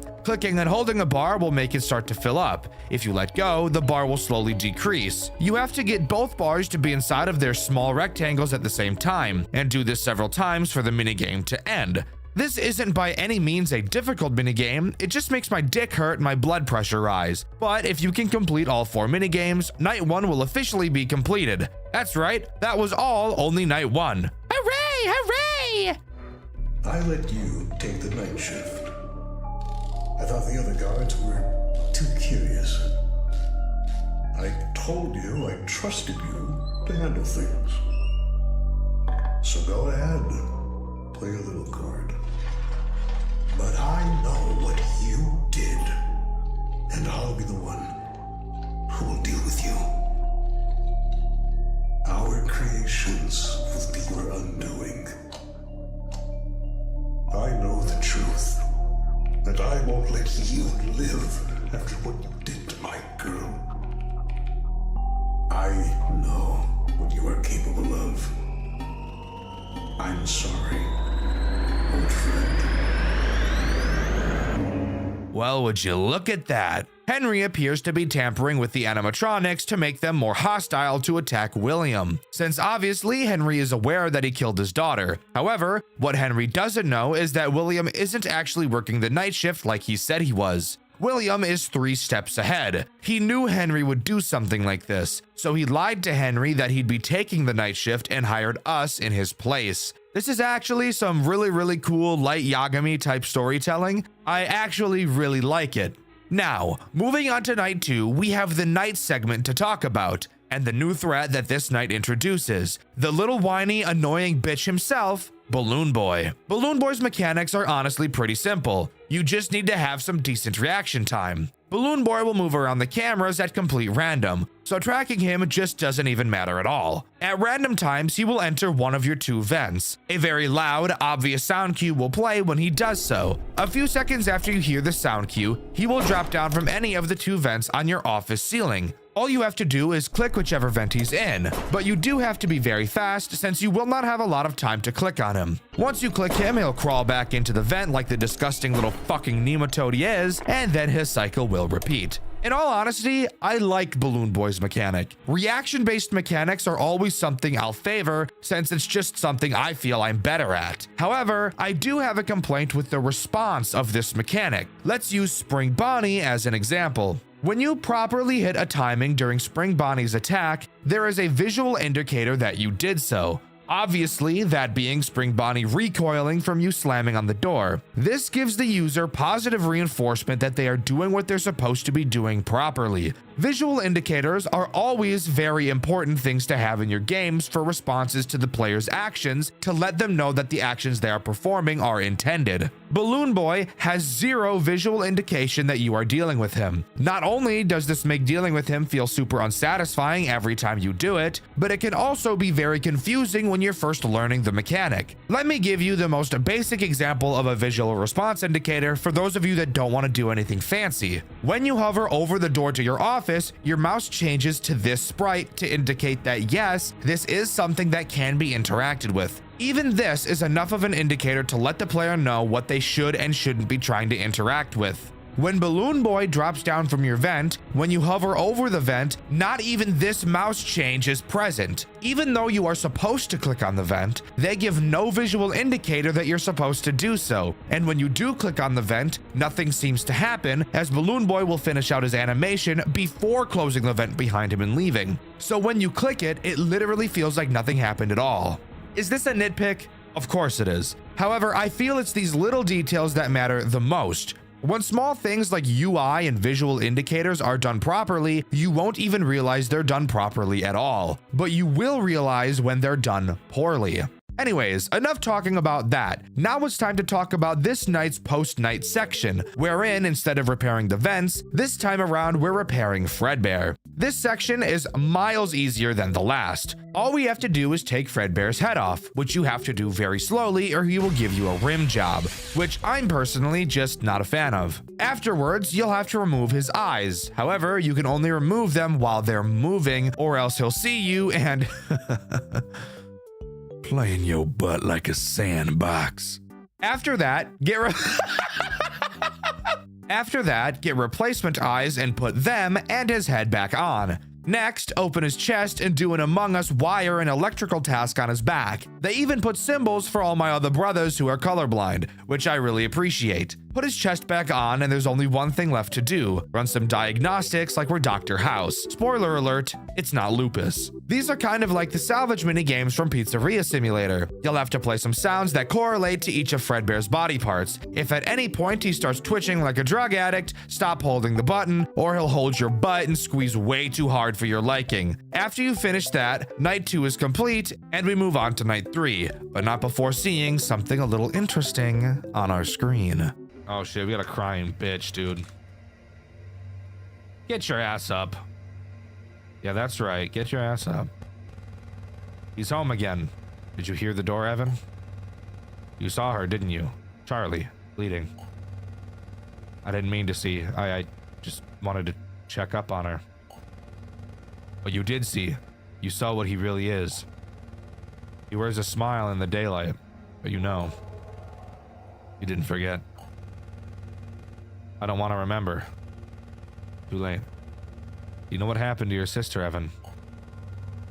She's at Mom's. She's just visiting. No, she's not. Do you really think you're safe here with him? Lie still tonight. Don't speak. For next time, he'll open the door. No. Please don't be him. Oh. Evan, there you are, bud. Wanted to check on you. Your birthday's coming up. Got something really special planned. Yeah, sure. Thanks.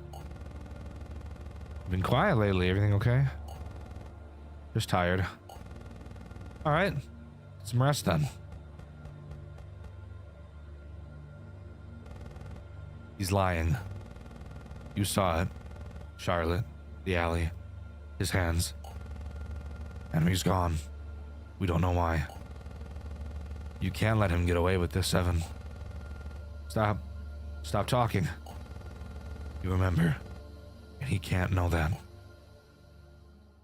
Ooh, shit. Night 3 only introduces one new threat, and I honestly don't feel like they're that much of an issue. But before we talk about that new threat, we need to talk about the insane phone call we got to hear. Joe A mentions that Henry was working on something that would make the animatronics be able to be controlled remotely, and they heard about it right after we noticed that Fredbear was tampered with, which was seen at the end of the post-night 2 repair section. When Joe A mentions this, Joe M gets incredibly angry, and we hear the following crash out of epic proportions. Joe! What the hell are you going on about? That's enough! Focus on the job, not on things that don't concern us.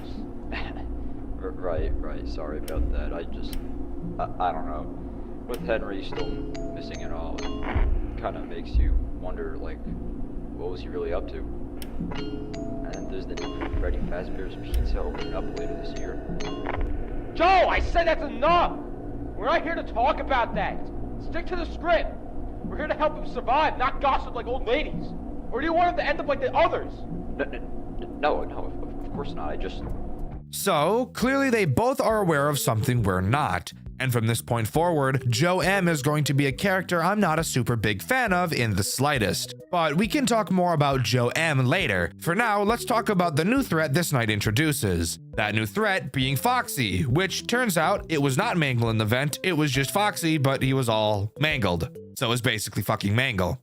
Foxy is a character I was originally concerned was going to be a big pain in the dick, but again, I actually don't think that it's that big of a deal at all. Foxy is obviously in Pirate's Cove on stage. Every so often, you will be able to see him leaning forward, signifying he's about to sprint to your office like Tyson Gay and dig inside you like Scottie Pippins. When you see him leaning forward like this, all you have to do is close the curtains remotely for a bit until he calms down, then reopen them. You may be wondering, Dexter, why don't we just keep the curtains closed the entire night? That's a very good question, and is actually the question I had when playing this night. But turns out, Foxy does not like it at all when the curtain is closed. And if it happens to be closed for too long, he'll grab the curtains with his butt cheeks and rip the bitches open to force his way to your office. And I think we can all agree that that is a fate we don't want to have happen. What I personally found was the best strategy as of now was to force pull the puppet to Foxy's camera and just camp the cameras constantly. Since there's no power, I don't have to worry about it. And Spring Bonnie and Balloon Boy make sound cues when they attack, so that made it really easy to know when I needed to drop the cameras.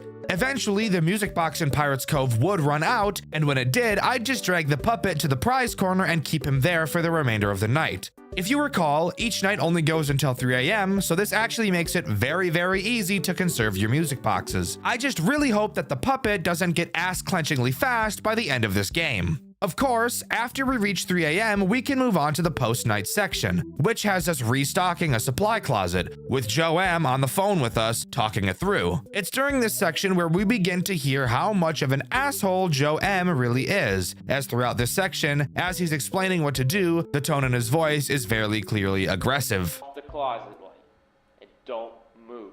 Gotcha. Not even a single twitch. Got it? I got it. Damn, bitch. Let's stop the shelves fast and clean. It's the goal, Start with the 4 asshole. box. Anyways, on to what we actually have to do during this section. Throughout it, we will get deliveries of boxes outside of the closet door, consisting of things like duct tape, paper towel, tissues, and some other shit as well. Joe M will tell us the very oddly specific places on the shelf where we need to place each item. Which, by the way, I don't know why where we place things is so goddamn important, but clearly to Joe M, it is. Of course, that's not all we have to do, as Fredbear and Spring Bonnie will be trying to enter our insides, like those fucked up little crack addicts who decide diving face first into a cave called Tight Squeeze Death Trap that has a survival rate of 0%, knowing damn well they have a wife and 3 kids back at home. Each character behaves slightly differently and will require a different form of defense. If you ever see Spring Bonnie at your door, all you have to do is hold your flashlight on his face until he runs away. Fredbear is a little different. If you see him at your door, you have to shut the light off to the closet and hold completely still until you hear his big fat feet waddling away. Then you can turn the light back on and continue. After you stock every item and fill the shelves up, Joe M abruptly hangs up on us. No goodbye. Closet stocked. You're done. Good. Why is he such a dude? Why is he such a dickhead? I have no idea what got into him. He's acting like we're the ones who brought up Henry's new experiment on the phone. It's not my problem, asshole. Anyways, on to night 4. I don't care. Take care of Joe A. He's gonna get us all in trouble. Hey, champ. You like the yellow ones or the red ones better? You know, I didn't get a party like this when I was your age. Back then, we didn't have animatronics singing our name. I don't want them to sing to me.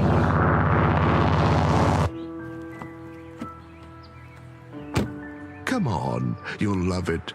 All your friends will be here. It's going to be perfect. Do I have to go? It's only a few more days.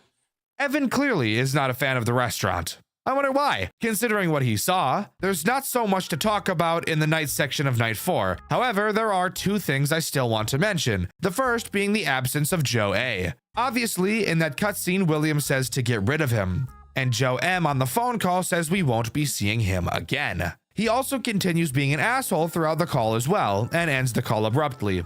No goodbye, dick. Anyways, the second thing I want to talk about is obviously the threat this night introduces. The man, the myth, the fat bastard himself, Fredbear. In all honesty, I think Fredbear is a pretty disappointing character in this game, as he is quite literally pretty much just Balloon Boy. Fredbear will wander through your cameras and eventually make his way to the 2 big doors in front of you in your office. When he walks through these doors, all you have to do is stare at him and not move. After a few seconds and some hallucinations saying he hurt us, Fredbear will exit the office. Literally just Balloon Boy with less steps, because you don't even have to click on him. But in all honesty, I think this game shines way more in the post-night minigames rather than the actual night segments, which I actually think is pretty cool. So speaking of, what happens during Night 4's post-night minigame? Well, we actually get to hear from Joe A again. He begins his message by saying if we're hearing him now, then that means something terrible happened to him. So basically, somebody murked my homeboy, and I'm gonna figure out who it is. Mark my words, when I do, I'm gonna grab their balls and squeeze them so hard they burst into little pieces, bursting his 2 balls into 38 tiny balls. Don't play with me. In this minigame, we get to speak directly to the puppet. Joe A tells us that we should never repeat to anyone what the puppet is about to say to us. There are some pre-selected questions that we'll have to ask her, and through her answers, we learn that she's Charlotte, the girl William killed in the alley, and the girl that Evan found, Henry's daughter. She mentions William, Henry, and the basement that she says nobody was supposed to enter. However, Henry has been in the basement a lot recently, obviously working on whatever he's doing to kill William. The puppet tells us that she has the key and ends the minigame by giving it to us, telling me that the final minigame we'll play will take place in that basement. However, this minigame isn't just talking to the puppet, as there are 2 major threats we have to deal with while doing so. Obviously, one of them is the puppet herself. While she's having the conversation with us, Joe A told us that she's very unstable. So if she ever starts to quiver in her boots, we'll have to use the music box to calm her down. The second threat during this minigame is Foxy. He will eventually wander into the prize corner with us, attempting to lick up the nape of our neck. He has several positions he can be seen in. If at any point he starts twitching like a drug addict, you'll have to pull the spring lock override switch to reset him. However, resetting him will also cause the puppet to go crazy mode, and you'll have to immediately use the music box to calm her down again. After we get the key from Charlotte, we can move on to Night 5. Speaking of night, there is a metric fuck ton to talk about, so let's waste no time. To start, the night section is just a harder version of Night 4, so we can completely skip over that as it's not interesting at all. However, the post-night minigame is something crazy. These machines were meant to be the future, William. The start of something new. Freddy Fazbear's Pizza. A place where children can laugh again. A place where you and I could have built something good. And just like that, we've entered the basement where the original 4 animatronics are present and ready to eat our bussy. This minigame feels very reminiscent of Night 1's post-night vent minigame, where we have 4 different tasks to complete while being attacked. Each task we have to complete relates to one of the characters. Each has a different task we have to perform, while that task's respective character tries to insert itself inside of us. To start, let's begin with the main office area. There is a notepad on our desk that explains in detail how to deal with each character, but I'll be doing that for you, so we're going to ignore that part. What is important is this code on the bottom line, which gives us a termination code for each animatronic. After completing their task, we'll have to type this code into the computer to disengage them. While in the office, each animatronic has the chance to appear. When they do, just hide under the desk until they go away. Alright, so let's talk about Bonnie's minigame first. In it, there are several wires like it's Among Us. While looking at the panel, every century it feels like a symbol will appear on a small screen. You then have to cut the wire that shares that symbol. Cut the wrong one and Bonnie has a field day with you. Also, Bonnie is fat as shit. Occasionally, Bonnie will appear in the room with you. When he does, all you have to do is stare at him and hold your flashlight in his eyes, blinding him like when I was a kid and would stare at the sun for too long, or when I'd put the flashlight right up to my eyeball and turn it on. After you cut all the wires and disable him on the computer, we can move on to Chica. But I know what you did. To her. To Charlie. You stood there and you watched the light go out of her eyes, didn't you? My little girl. And you took her from me. I thought if I gave these machines a greater purpose, if I made them strong enough, smart enough, maybe they could end you. Maybe they could give her peace. Chica's tasks requires you to wait for 300 years for a fuck ton of switches to light up in a specific order, flicking them on after they light up. Meanwhile, Chica will slowly be approaching you through the hallway. When she gets close, all you have to do is close the door until she leaves. Once you've flipped every switch and disabled her on the computer, it's time to move on to Foxy. Fredbear wasn't enough. Neither were the others upstairs. You slipped through again, like you always do. So I turned to the prototypes. Stronger, smarter, obedient only to me. Never to you. Foxy's minigame is by far the best in terms of it not taking 6,000 light years to complete. All you have to do is spin this crank in a circle more than I throw my ass in a circle when I play a FNAF game with no power and no music box. While you do this, Foxy will slowly appear out from behind the curtains. All you have to do is occasionally pull them closed and he won't be able to get you. Terminate him on the PC and we can move on to Freddy. I rewrote their code, set their purpose. Freddy, Bonnie, Chica. The ones buried down here. They were meant for you, William. To tear you apart, piece by piece, until nothing is left. Freddy makes me want to die, easily being the most annoying character in this entire minigame. All you have to do is hold down a lever while a meter very painstakingly slowly fills up. Occasionally, Freddy will enter the room, and all you have to do is stare at him and not move until he goes away. The only problem with this section of this minigame is that it literally takes like 5 fucking minutes. It's ridiculous. Of course, terminate him on the computer, and the night is over, giving us this final, insane cutscene. It's a pretty long one, but you're not going to want to miss it. I can't forgive you. Not for Charlie. Not for Elizabeth. Not for any of them. I don't know how, but you seem to destroy everything you touch. I want you to remember her face. Remember what you stole. Because everything I've built since that night has been for her. You will die here, William. And you will suffer. Thank you for getting rid of them for me. But I can't let you walk out of here with all that, John. Nothing personal.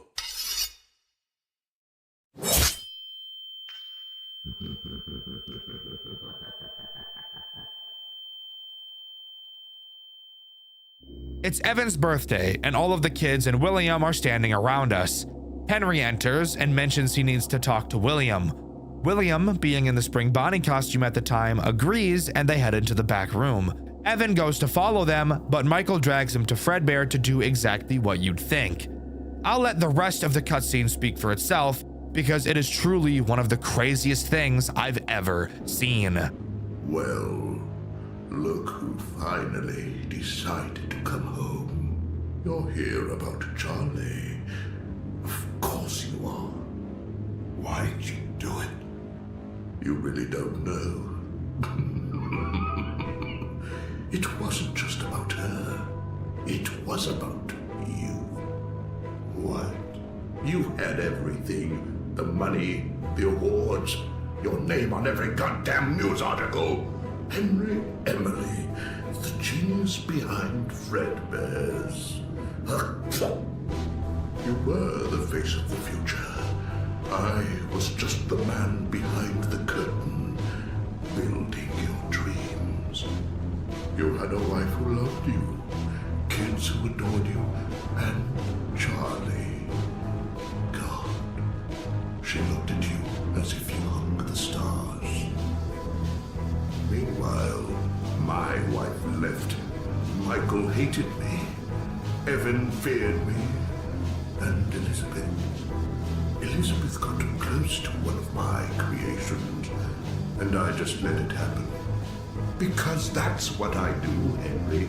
Everything I build turns to rot. But you kept building a dream. So I tore it down. I took something you'd never get back. Not because I had to, but because I could. I wanted you to wake up like I do, empty. Come on, give him a big old birthday kiss. Oh, he's gonna cry again.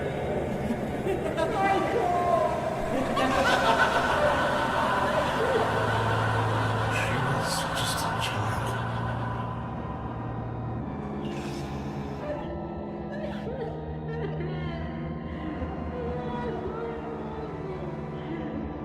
Evan.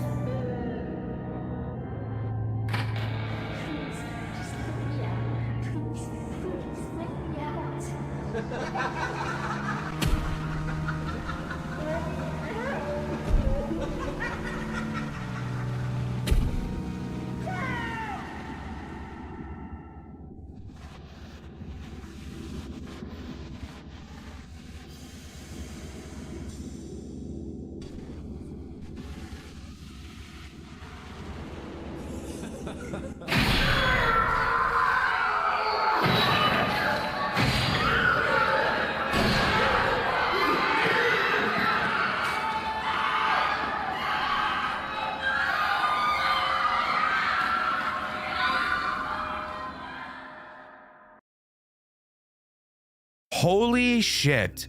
William went to save his child from Fredbear, but Henry remotely causes the spring lock failure while William was out in the open in front of everyone, in front of his 2 children. The spring lock failure happens in public where there are plenty of people to see, and as far as I can tell, it's not even confirmed if the bite happens. This was easily the most shocking cutscene I've ever seen from any FNAF game, and you can see my reaction to it over on my second channel, Dxtr Black. Finally, we see the locked FNAF 4 box. We get the bad ending. There's something we're missing. And don't worry, we're going to get it. Throughout this game, several crumpled notes can be found in various locations. Collecting all 6 of them will allow us to see what's inside of the box. So let's go over each location where you can find them. The first page is on night 1. It'll be directly on your desk. It reads, Evan keeps crying every night. He says he's seeing things moving at Fredbear's when nobody's there. Ever since Charlie went missing, he's been acting weird. The second page is found inside of one of the vents during the post-night 1 minigame. However, it doesn't appear immediately. You will have to wait for a little bit before it'll actually show up, which is a bit weird. Regardless, it reads, It's kind of funny how that balloon boy animatronic looks like me when I was little. I think Dad's trying to mess with me. He said it's a reminder of his favorite troublemaker. The third note can be found on the floor of the back room during the Repair Fredbear minigame. It reads, Henry hasn't shown up in a while. When I asked Dad, he started acting mysterious again. Reminds me of when Mom took Liz and left. Dad won't even talk about it. The fourth page is found during the stockpiling shelves minigame. After stocking the pizza boxes and the paper towel rolls, in the hallway you'll be able to find it on the floor. It reads, The new Freddy's place is supposed to have a Pirate Foxy animatronic. I told Dad that one's gonna be my favorite. The fifth page is found during the Speaking to the Puppet minigame. If you turn around where Foxy stands, you'll be able to see it on the shelf. It reads, My favorite employee, Joe A, got fired today. Kinda sucks. He was pretty cool. Used to sneak me extra tokens when Dad wasn't around. At least we still have the other Joe, but he's been acting weird lately. The final note is found in the basement night. If you go to Chica's room, on a chair next to the wall is where the note lays. It reads, Me and the guys are planning something for Evan's birthday. We're gonna make him see that Fredbear's isn't scary. He needs to toughen up.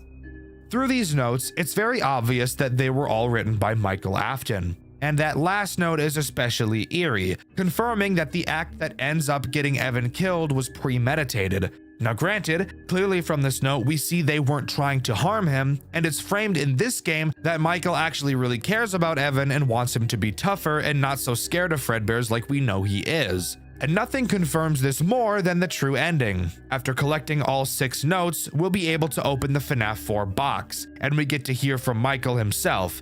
now completely alone with no family left. Evan, I don't know if you can hear me, but I'm so sorry. I didn't think you would go that far. I didn't think that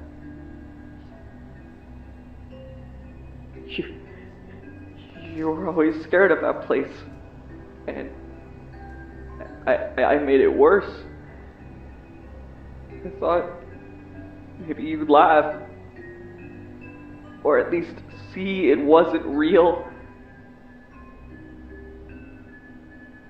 Dad's gone. Right after it happened, his body disappeared, just vanished. Now it's just me.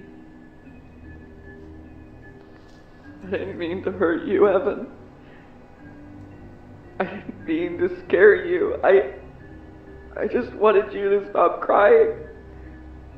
To stop being afraid. But I messed up. I'm gonna fix it. I don't know how yet, but I will. I'll stay here. I will put you back together, and then I'm gonna go find him. I'm going to go find Dad. Wherever he is. I don't care how long it takes. Effing just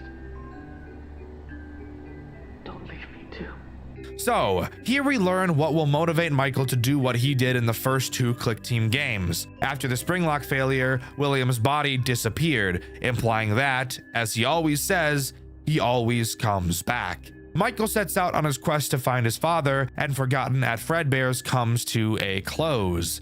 Overall, I think Forgotten at Fredbear's is an insanely good retelling of the origin story of what started all the conflict in Five Nights at Freddy's. It's easy to follow, yet there are several little things you can pick up on early in the game that hint towards what's going to happen, and I love that. I do think that the night section gameplay mechanics are pretty weak, and I do believe that the post-night sections are where this game truly shines. But let me know what you think. Do you agree with me, or do you think this game doesn't compare to the other newer FNAF fan games? Let me know in the comments. Unknown FNAF fan games. Five Nights at Freddy's games that not many people have heard about. Obviously, there are plenty of these. This series has been around for almost 12 years, and the fan game community hasn't slowed down one bit on new releases. I personally love looking at random FNAF fan games in my personal time and finding unpopular ones that might be hidden gems. And a few months ago, I received an email from a dev with an early build of their game. I played it and thought it looked interesting, and recently I found out the full version was released. This game in question is called Jackie's Forest, a very interesting FNAF game to say the least, and that's all I'm going to say about it here. Stick around because I have my fair share of things to say about this specimen of a project, so let's waste no more time and dive into the world of Jackie's Forest. Alright, where should we start? If you said anything except night 1 to that question, then I hate to break it to you, you might be just a little bit brain dead, but that's okay. I'm here to help you through this process, so we're going to be starting with night 1. Something I really like about Jackie's Forest is that while the night sections are usually incredibly easy, each of them are completely different. So there's going to be something new to do each night, so developing a strategy is pretty much impossible. Let's move on to talking about night 1, the threats we have to deal with it inside, and of course, the tools at our disposal. Personally, my favorite part of these videos is talking about the tools at our disposal, and that's funny because I'm straight up lying to you, cuh. Anyways, in the first night section, we're actually in the office. Surprisingly, we actually don't have any cameras, which I'm gonna be honest, kind of makes this entire section really boring. But please, don't click off the video. I promise this game is interesting. I wouldn't be talking about it if it wasn't. On the computer in front of us, we're able to look through our files and access a sound system that goes around the entire building. I'm willing to bet you're able to figure out what that means, but if not, Allow me to explain it to you. Before I can explain it to you, however, I do need to talk about the first threat that this night introduces, Maurice. And no, not the cool guy from Madagascar. Unfortunately, it's just a disgusting fucking pig-ass, fuck-ass skunk. This motherfucker right here really likes the sound of children. So while most people dress up as monsters for Halloween, Maurice has been dressing up as Jared Fogle. So I guess he also dressed up as a monster, but it's like a little bit different because, like, you know what, it doesn't matter. Maurice will slowly make his way to your office. Shining your flashlight on the door in front of you when he gets close will reveal his rapist homo thug black boy face. Don't be filming me, brother. You got your rapist homo thug black boys over there. What the hell are you talking about?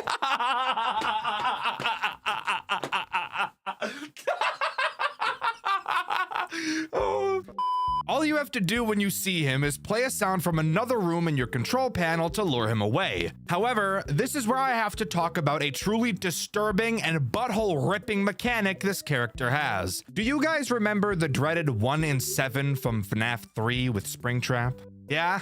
That mechanic that gives Springtrap a 1 in 7 chance to just ignore the audio lure? Yeah, well, Maurice has that too. Except this time around, instead of 1 in 7, it's borderline 1 in 2. Because this motherfucker does not move a goddamn inch, and I'm sick of it. The dev really thought, I know how I can make this character work. How about I make his entire mechanic just spamming a button until the player flips heads on a coin flip? Fuck him. But whatever. Once you eventually get lucky enough, Maurice will be dragged away. However, as I'm sure you could have guessed, that is not the only character active on this night, because if it was, this would easily be one of the most piss-poor sections from any FNAF game I've ever covered on this channel. So, who's the other little gooner we have to deal with tonight? Well, that would be Jackie, the character from the title of the game. You know, I always thought it would be pretty funny to make a FNAF game called Five Nights at whatever the fuck the name I choose is, and then never add a character with that name. Like, imagine Five Nights at Ronald's, but there's never a character named Ronald in the game. I don't know, maybe my sense of humor is just retarded, but I think that would be really funny. Anyway.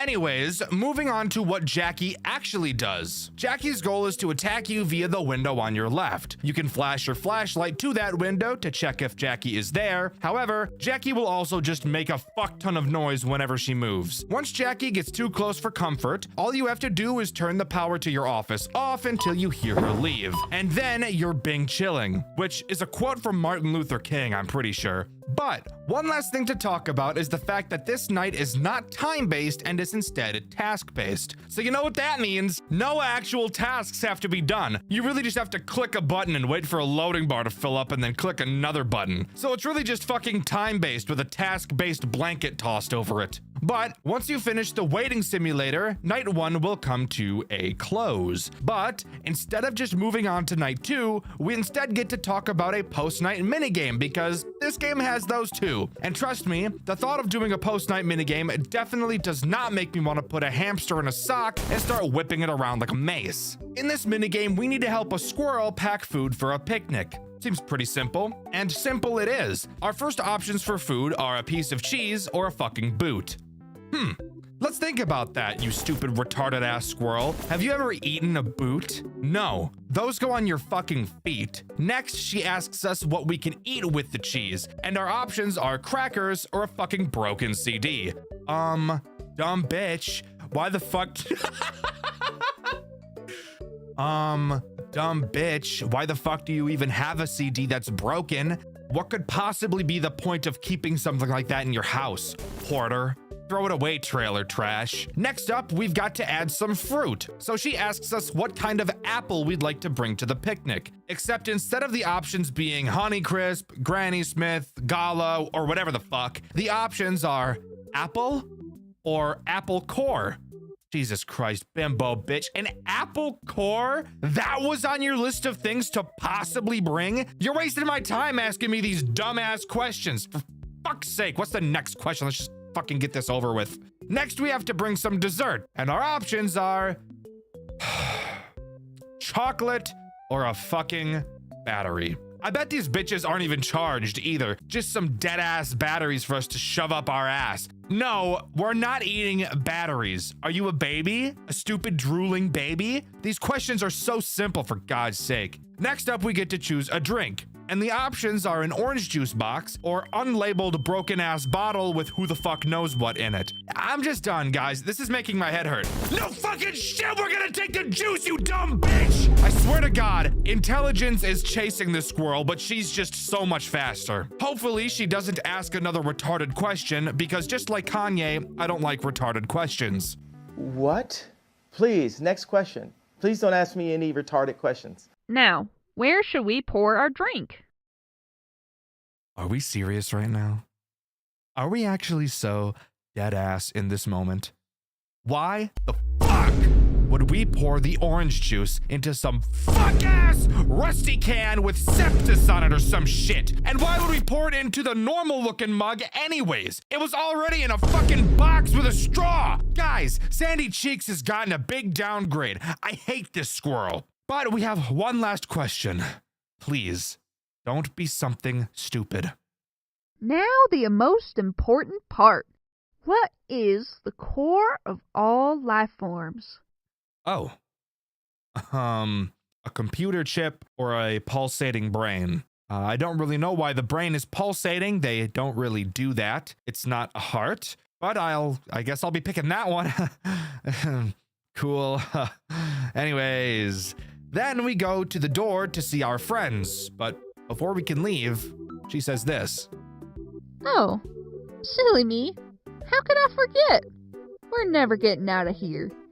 So we're never allowed to leave the house. I'm stuck with this brain-dead rodent for the rest of time. Aye, gang. Time to blow my shit clean off. But snapping back to reality, we do see a strange figure in the window. Not sure who that could be, but I'm going to take a guess it's probably this game's antagonist. With the minigame out of the way, we're safe to move on to night 2. With night 2 coming along, we appear to be in a new location. This time around being the maintenance room. Immediately, you'll notice your mother sitting on the table in front of us. Thank God that thing is made out of the incredibly strong material it is, because if it wasn't, you know damn well that bitch would have snapped in the middle like a twig. Anyways, we'll start talking about her in a second. To start, the way we complete this section is just by shredding a bunch of paper using the shredder in front of us. It's literally just another click and wait task-based mechanic, so really just a waiting game. You'll see in the top corner that we have 10 pages to shred. There are 2 characters attacking us this night, just like previously. However, before we talk about them, I want to talk about the fact that your shredder can jam. And if it does, all you have to do is slap it like I do to my kids when they talk a little bit too loud, and it'll go back to working as usual. Next, we have the wall behind us, which has a thermostat on it. Throughout the night, there will be several instances where you will need to change the temperature. Why do we have to do this? I have no fucking idea. Just accept it and do it, you little piglet. If you don't keep the temperature in the right spot, then you'll either die of a heat stroke or get hypothermia and die. Either way, you're dead, so just keep it at a crisp digit. Now we can move on to talking about the characters we have to deal with on this night. And of course, we'll talk about the beastly woman that is your mother first. What she does is incredibly simple. Occasionally, she'll look up at you like she thinks you're the waiter at the restaurant bringing her slop over. All you have to do is stare at her until she snaps out of it, and then you can continue doing what you were doing. Notice how your mom doesn't get up off the table either? That's probably because it's incredibly difficult for her to lift her cankles up. First world problems, am I right? The only other threat on this night is Maurice. Maurice will try to sneak up on you through the door in front of you. Apparently, we're not allowed to just keep the fucking door closed, so we'll have to hold it closed ourselves. Maurice is very quiet, so you'll have to check the door constantly to listen for him. If you hear him there, just hold the door closed and eventually he'll leave and you can go back to doing what you were doing. After shredding all 10 pieces of paper, night 2 will be completed and we can move on to the next post-night minigame, which hopefully this time will not make me want to nya paka and then do something with a train. My Russian homies know what I'm talking about. Come on, high five,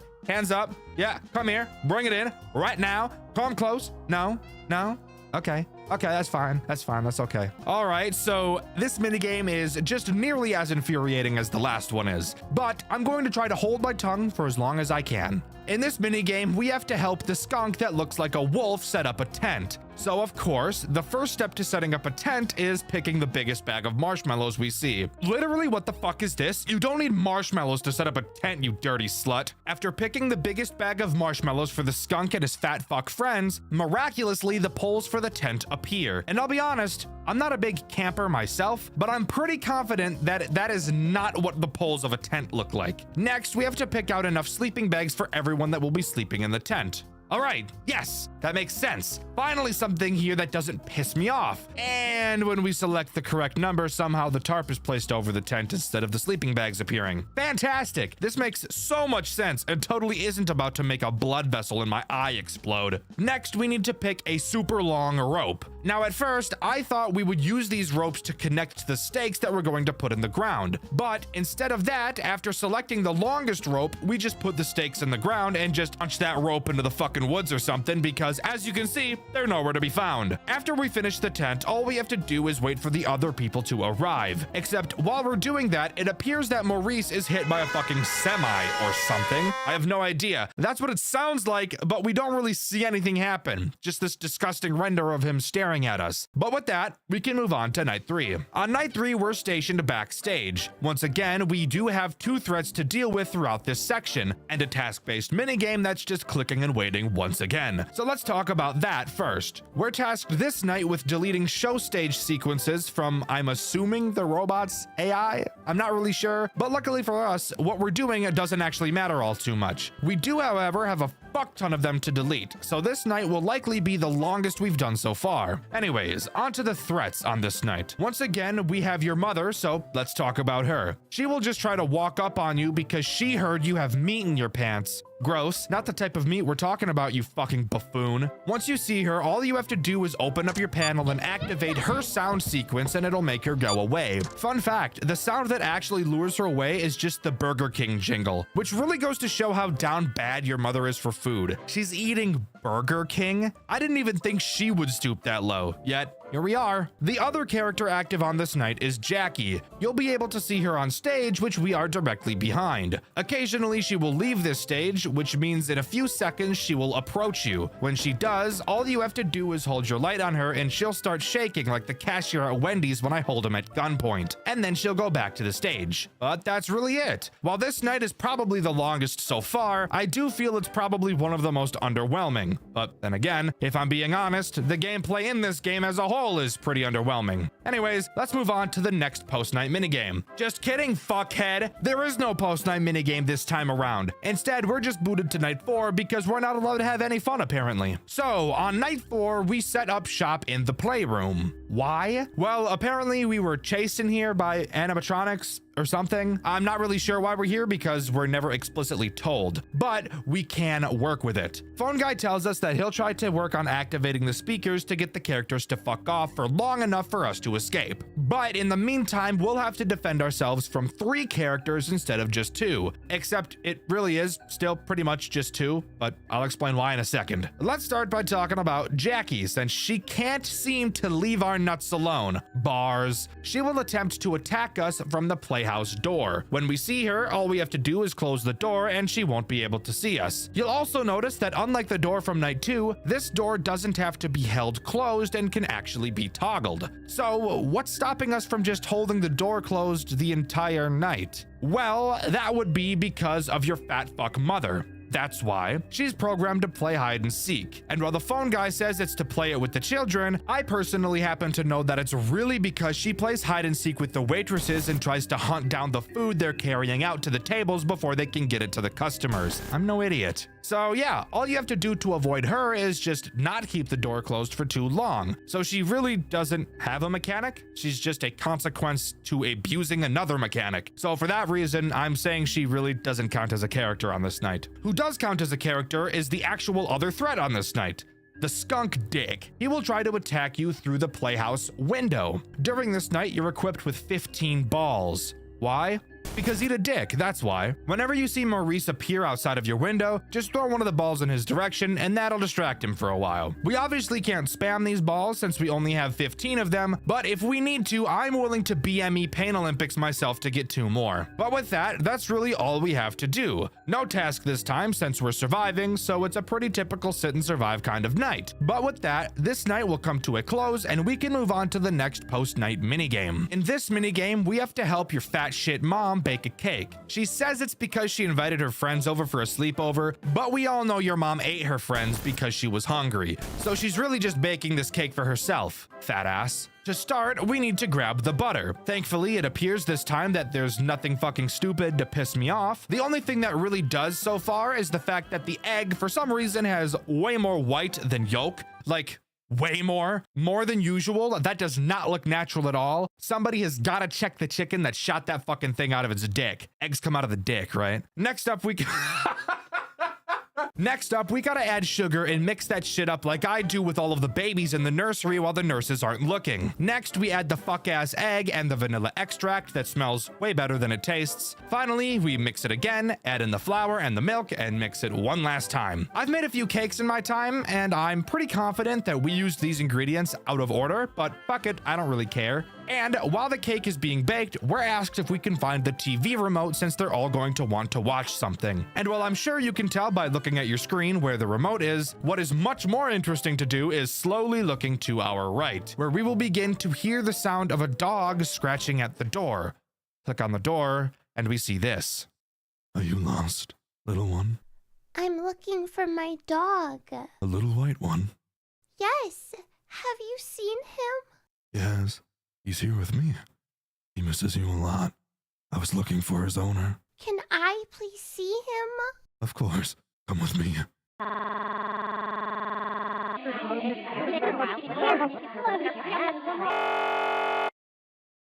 So, this dude in a rabbit mask 100% stabbed the shit out that kid, right? It's not just me thinking that? Okay, good. Just gotta make sure we're all on the same page because, and again, I'm no FNAF expert or anything, but I'm pretty confident he killed the shit out that kid. Anyways, with that, the minigame ends and we can move on to night 5. Night 5 takes place in the boiler room, and this night is something else, let's just say that. And by something else, I mean by far the most anxiety-inducing night so far. Why? Not because of how hard it is, because it really isn't that hard at all, but instead because of how long it takes to make the 2 threats go away. Let's talk about it. The first threat on this night is once again, for like the millionth time, your fat as fuck bouncy ball looking ass mother. She probably heard that it was called the boiler room and assumed that meant that's where they boil the water for all the pasta she's forcing down her throat. Fat pig bitch. Literal pig bitch. When she approaches you from behind, all you have to do is hold the gate closed until she leaves. The other character, Maurice, is who makes my nerves ache like they're exposed and somebody clapped as hard as they could with them in between them. When he appears around from the corner looking at you all seductive like, all you have to do is turn to the massive valves in front of you and turn the smallest one at the bottom right. This will cause a whistling sound to play, which is supposed to scare him away. Except, here's the funny part. Do you remember how during night 1, he had a very large chance to just not fucking listen to the sound cues at all?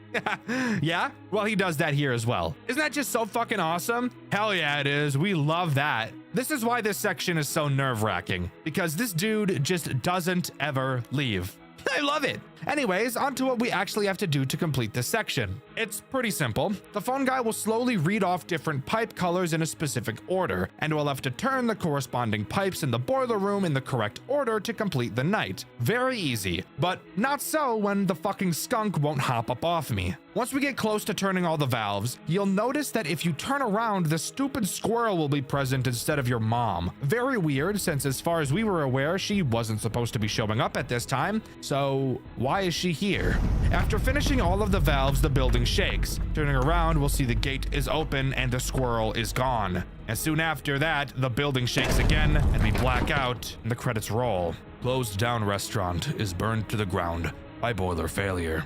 Last night, the restaurant Jackie's Forest, is burned down to the ground due to an explosion caused by a lack of maintenance of the boilers. The building had been abandoned on January of this year, and it was rumored that the explosion was caused by a lack of proper maintenance from the workers when leaving the building. One casualty was reported, as only one body was found in the remains of the building, crushed by rubble and burned to a crisp. It is theorized that this may have been a burglar or homeless person, as the building wasn't operating and didn't have any workers in it. The 4 animatronic performers the restaurant was known for were found in unusable conditions and will be relocated to a storage facility owned by the company. And that nets us this game's bad ending. Now I know what you're thinking, and trust me, I'm thinking the same thing. How the fuck do we get a good ending in this game? And please, dear God, tell me it's not that I have to collect a random item in each night. Well, thankfully, no, we don't have to do that. Instead, during the boiler room night, if you just completely fucking ignore what the phone guy says and spam the shit out of all the valves, for some reason, the whole building shakes and we get teleported to a room with an elevator. Entering the elevator, we get the following cutscene. Eddie, I told you to stay in the boiler room. What are you doing? You're in grave danger. You, can't leave the boiler room, much less go into the elevator while the building is falling apart. You have to turn around and leave now. I don't think you're listening to me. I said turn around. Go back to the boiler room. You are not supposed to be in the storage. Not only is it unsafe, but there is confidential stuff down there. You have to leave now. Ignoring the fact that voice acting was completely awful, I do find it kind of odd how the phone guy really wanted us to turn back, and why he didn't want us to go to the storage room. But with that, we exit the elevator and do exactly what he told us not to, enter the storage room, which actually acts as this game's 6th night. So, here we are in the storage room, by far the most interesting night in this entire game, mainly because there's more than 2 things for us to do. This night integrates every single character we've seen so far, alongside a completely new threat. Let's quickly go over the tools at our disposal first. To start, this is the first night in the game with actual cameras. However, you want to hear something really funny? They're completely useless. So the only thing I'm going to say about them is that the character renders in these cameras are actually pretty creepy for what it's worth. So, let's start going down the list of characters on this night and exactly what they do. We'll start with Jackie. Her whole goal is to attack your right door. You won't be able to see her there unless you flash your light in the doorway. If she's there, simply close the door until she leaves. Simple sugar. Maurice is much the same, except he attacks your left door, and instead of closing the door, you'll have to wear a mask you somehow pulled out of your ass, since as you can clearly see, the lever to the door is fucking shattered. The next character to talk about is your pig bitch of a mother. She will try to attack the giant hallway in front of you. When you see her there, all you have to do is pull down the massive gate and she won't be able to get in. As you can probably tell, just because there's more characters in this night in no way means that this game gets any bit harder than it has been. But finally, we can talk about the brand new character on this night. I don't know its name because we're not told, but I'm just gonna call it the Prototype, since I bet that's how uncreative its actual name is. Hey, recording Dxtr here. I went into the custom night. Its name is Nulls, so yeah, just keep that in mind. I'm gonna keep reading it as Prototype since that's how I wrote it, and I'm lazy, but just know it's Nulls. The Prototype has 2 ways to attack you, your left door and the hallway in front of you. For both instances of attack, all you have to do is put your mask on and it'll go away. This night is really fucking boring, guys, I can't lie. But with that, just survive until 6 a.m., which is much shorter than most FNAF games, and we get a new newspaper clipping. Engineer arrested after evidence is released by fire survivor in Jackie's Forest restaurant. Last night, the restaurant Jackie's Forest burned down to the ground after an explosion caused by boiler failure. The failure was caused by Eddie Garcia, a worker who was misinstructed by Harvey Turner, the engineer of the restaurant, who is being charged with attempted murder and obstruction of justice after it was revealed by Garcia that Turner had sent him to destroy incriminating evidence from the building. Garcia was able to survive and escape the fire and is being sentenced to home arrest for complicity, while Turner will be kept in custody while the case is investigated. Some evidence links him to 2 local cases, but nothing is confirmed yet. The restaurant had closed in January of this year, rumored to be because of the Maddie Denton case, a 7-year-old girl who went missing in the restaurant on September of last year. And with that, we get the good ending. As far as I'm aware, no more lore as to what the fuck is going on with the weird dude or the dead dog or the dead kid, so I'm just gonna leave it and pretend like it doesn't exist. I mean, I guess if you want to analyze it quickly from that newspaper clipping,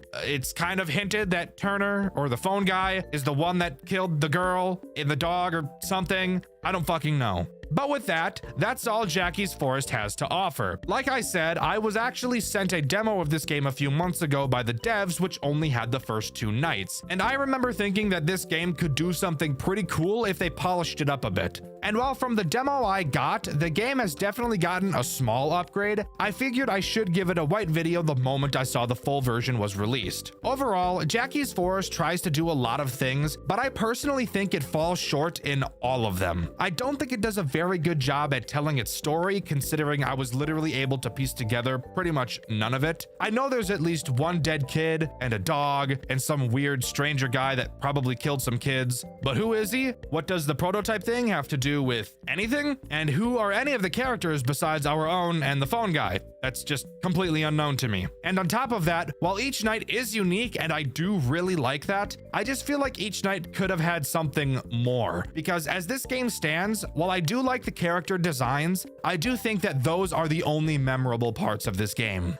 Crack cocaine. Have you ever thought about trying it? Have you ever tried it? I haven't. However, I might as well have. After playing the game I'll be talking about today, I would imagine that I was acting the same as someone who was on cocaina, booger, sugar, crack, white shit. What is said game, you may be asking? Well, the game I'll be talking about today is called Graveyard Shift at Freddy's. This game is really fucking hard. I called Mary's Arcade the Dark Souls of FNAF fan games. This is the Elden Ring. Granted, I will be the first to admit that I'm absolutely terrible at FNAF games, no doubt about it, but I struggled more with this one than with Mary's Arcade, so eat my nuts, it's harder. Graveyard Shift at Freddy's also shares one glaring similarity with another game I've covered on this channel, A Shadow Over Freddy's. That similarity being, the creator of the game has removed it from GameJolt and finding it isn't very easy. You guys hated it when I called A Shadow Over Freddy's banned, so I won't be making the mistake of calling it that again to avoid the outcome of you all pissing yourselves. But I will say that finding this game was a little more difficult than finding A Shadow Over Freddy's, since the developer of the game is doing everything in her power to remove uploads of it, but rest assured, if you look long enough, you'll find it. She can't beat all of us. The reason this game was deleted, as I'm sure you could probably guess, is because the creator is a slimy, greasy little hobgoblin degenerate. Of course, it's always the devs of amazing games who end up being the worst. Hint hint, Jonachrome, but I'll touch on that at the end of the video. Separating the art from the artist, Graveyard Shift at Freddy's is honestly a masterpiece. There's definitely some things about it I want to complain about, go figure, that's pretty much all I do on this channel, but I can't neglect how fantastic it really is. The level of detail is impeccable, and I'm excited to share it here today with you. Before I get into this game, I do want to give a warning for those who are not familiar. If you are light sensitive or have a condition like epilepsy, it might be best for you to just turn this on for sound in the background, as a lot of this game has flashing lights, and I will be showing it on screen. Just had to get that out of the way. So without further ado, let's dive into my most recent therapy session topic, Graveyard Shift at Freddy's. A Graveyard Shift at Freddy's begins with a text-based cutscene. Get used to this because you'll be seeing way more. We're told from the view of a news broadcast that a journalist by the name of Sam Rodriguez has been missing, following a story about an eatery called Freddy Bear's. After Sam went into the building to investigate, he's never been seen since. Fun fact, we actually play as Sam, so this indicates to us that this news broadcast must be happening sometime in the future. I will talk about the rest of these text-based cutscenes at the end of the video. I just wanted to really establish that we are playing as Sam right now. So again, I'll cover the rest of them and I'll recap this night's one, but for now, we're just going to talk about the game like I like to do. Night Night 1 begins and we open to our office. This is where I want to pause for a moment just to say that the graphics in this damn game, I'm not ever one to give too much of a shit about video game graphics. I care much more about gameplay and story. My favorite game is Undertale, and the graphics of that game are kinda ass, but god damn, this game looks great. Anyways, on Night 1, we get a call from the owner of the restaurant. His name is Mr. Raglan. Raglan tells us about how the shift is going to work, of course, leaving out the fact that the animatronics move in typical FNAF fashion. The mechanics of this game are solid, I can't lie. There's not a whole lot to complain about, except one teensy tiny little problem. To start, we have cameras like any other FNAF game, and in our office we have a big ticket booth in front of us. At any time we can pull down a large metal door to block it off, and when we do, a hydraulics meter slowly goes down. If it ever empties, it will open back up. Once you open the door, the hydraulic meter will start to climb back up. Also in our office is a light that lights up the ticket window, which thankfully doesn't run on any power and we can use it as much as we want. However, you do have to pull down the glass covering it every time you push it, something I just found a little weird. On your desk, you'll find a router. If you switch through your cameras too quickly, which I assure you, you will be doing quite frequently, the cameras will begin to go, as Mr. Raglan said, quite funky. The screen just gets super pixelated and you won't be able to see dick. To fix this, you'll need to turn off the router in your office for a few seconds and then flip it back on. Super simple. If you look back in the cameras, you'll see an alarm button. This is used to stop animatronics.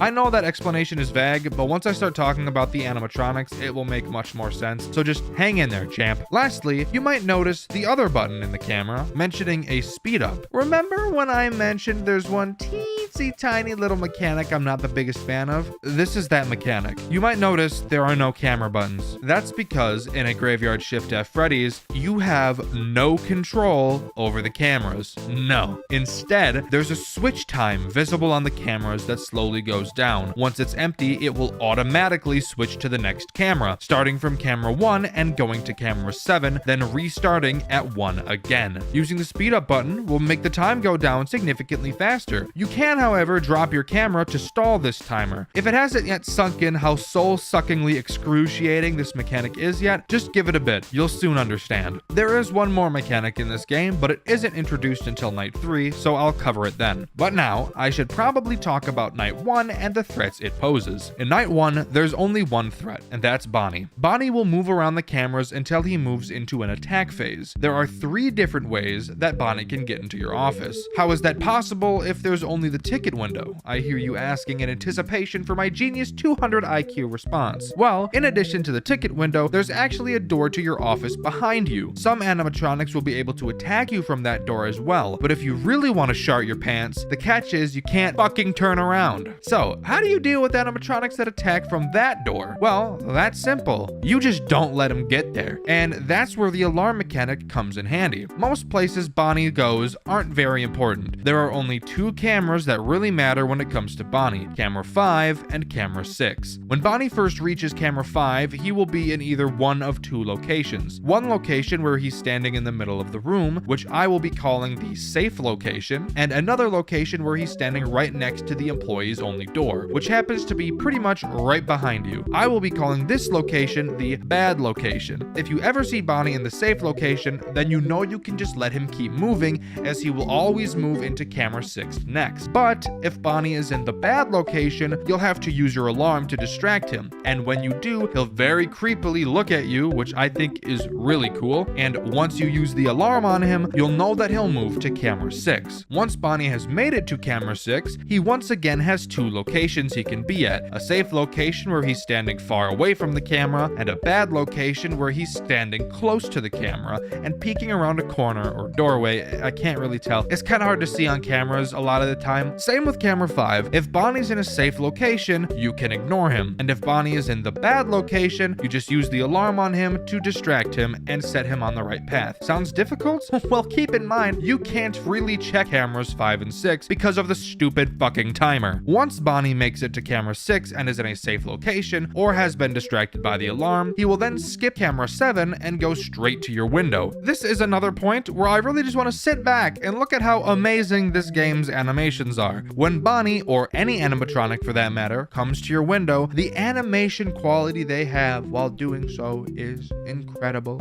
But obviously, when Bonnie is at your window, close the door, wait for his footsteps to be heard before reopening it. And congrats, you've dealt with Bonnie's cycle. He's just gonna keep doing that over and over again. Have fun. I actually think that Bonnie is the most difficult animatronic to deal with. You'll understand why when I talk about everybody else. Even though his mechanic is really easy, when you pair it with what everybody else does, his easily becomes the hardest. That was just night 1. We have a bunch more characters to talk about, so I hope you're ready. Night 2 gives us Miss Thickums herself, Chica, and her cupcake, which the game calls Cream. If I'm being honest with you, this game makes me do the same. Chica is pretty easy to deal with. She can only attack from the ticket window, and she'll only appear at the ticket window if you find her on the cameras. When you do, she'll bolt off at the speed of Tyson Gay, and when you pull your camera down, she'll be leaning into your window. All you have to do is close the gate, but you will notice that it takes Chica much longer to leave than Bonnie, so that's just something to make you rip your ball sack off and throw it in a river. Cream, on the other hand, is not easy to deal with, and in all honesty makes me want to stick my willy in a beehive. Cream appears on camera 7, and similar to Foxy from FNAF 1, has multiple different stages that she will move through before entering her attack phase. The first 2 phases both have sound cues, which are just the sounds of a vent. However, upon entering her 3rd stage, she does this really awesome thing where she doesn't make fucking noise at all, and you're left to just shit your britches and hope you both notice and remember to check camera 7. Once she reaches her final phase, all you need to do is use the alarm on her camera and she'll piss off. But it is critical to keep in mind that you also have to take care of all the other bullshit this game has to throw at you, including the stupid fucking automatically switching cameras.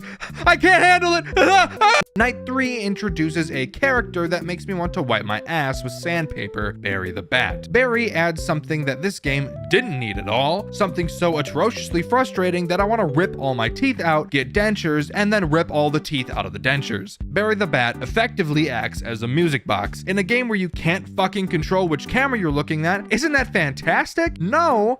Ding ding ding, we have a fucking genius in the crowd, guys. Barry the Bat is on camera 5, which I'm very grateful for since that's also where Bonnie makes his dumb little idiot pick a path decision. So at least I can kill 2 birds with 1 stone on this camera. I should say that Barry's music box isn't literally a music box. Instead, music will be playing, and when music is playing, Barry doesn't move. However, the music is on a timer. After a certain point, which is indicated by a small little white bar, the music will stop, and you will have to turn it back on by going to camera 5. While the music box is not playing, Barry will make her way through 5 different states, just like Cream. However, there's also this really silly little side effect where once Barry moves forward a state, she will never move back for the rest of the night. That means that if the music stops and you're busy dealing with Bonnie, staring at Cream, waiting 8 centuries for Chica to leave your door, dealing with some bullshit that the other animatronics do that I'll be talking about soon, or just scratching her ass and smelling it, then Barry will just move her happy ass through all the stages, and there will be no way for you to make her go back. God, if you can hear me, please, just kill me. Can you do that for me? Thank you. Night 4 introduces Sheriff Slithers.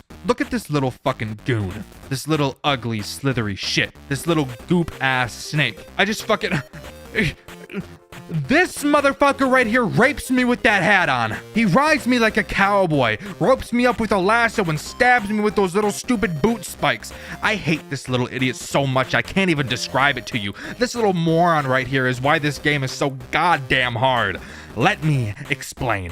From a glance, Sheriff Slither's mechanic is simple. He will appear on a camera, and all you have to do is look at him for a small amount of time, and he'll happily go away. But, and this is a very large but, he can appear on any camera besides 7 at complete random. He makes a sound cue, but my god is it quiet. So quiet it might not even fucking be there. The amount of times I've died just because of this little dunce is immeasurable. His mechanic is so easy, but paired with every other mechanic you have to deal with that is also annoying as hell, this little guy becomes the straw that breaks the camel's back. I'd say I'd want to rip my hair out because of this guy, but I already have, and I've also waited for it to grow back just so that I could rip it out again. Fuck Sheriff Slithers, he's a bitch. But now I get to talk to you about Night 5, and if you know anything about the relationship between Night 5 and me in FNAF games, then you'd know I'm about to complain even more because because not only is our relationship toxic, it's also incredibly abusive. But I need to get this out of my system. Night 5 introduces the man, the myth, the used car salesman, Freddy, or who this game chooses to call Freddy Bear or Dreddy Bear in this night. Dreddy Bear, if I were to describe him to you, I'd probably say he's like if you took a pile of shit that's been pissed on, go ahead and throw it in the microwave for like 10 minutes while it's in a Ziploc bag, take it out, open up that puppy, stick your face right in it, and just take a big whiff. Just a long 8-second inhale. That is what Dreddy Bear is like in this godforsaken game. Freddy moves his way through the cameras like most other characters, except there's a really sick and totally awesome little quirk about him. Similar to Barry the Bat, there's no way to ever make Dreddy Bear move backward. Once he reaches your office, it's game over. Not even closing the ticket window will make him go away. You're just fucked. So, what you have to do is constantly look at him for as long as you can. He can't move while you're looking at him. Now, let's think about some things that could possibly make watching Dreddy Bear difficult, shall we?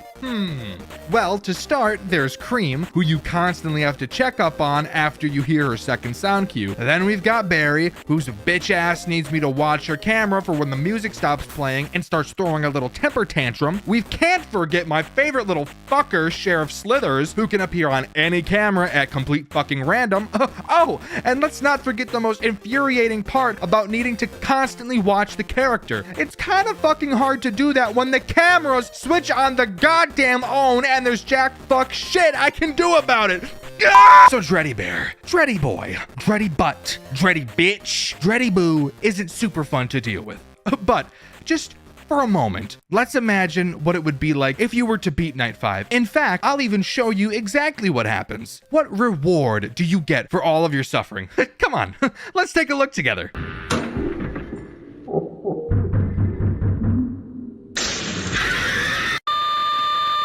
That's right. Dreddy Bear says, "Fuck yo goddamn window, little insignificant idiot," and just rips that shit right open and butt fucks you anyways. And yes, that is actually how the game ends. Is that not insane to you? Put aside the fact how badass the final cutscene looked, but just ask yourself, was it worth it? Because damn, rip main character. Imagine doing the impossible just to be fucked anyways. Absolutely crazy. Oh yeah, and in true FNAF style, there's also a challenge mode called Grave Danger Mode, but I'm sure you could already have taken a guess. I didn't even pour a minute of my time into that bullshit, but that's what Graveyard Shift at Freddy's has to offer. But there are still 2 more things I want to talk about before we wrap this video up. The first thing I want to mention is the lore of this game.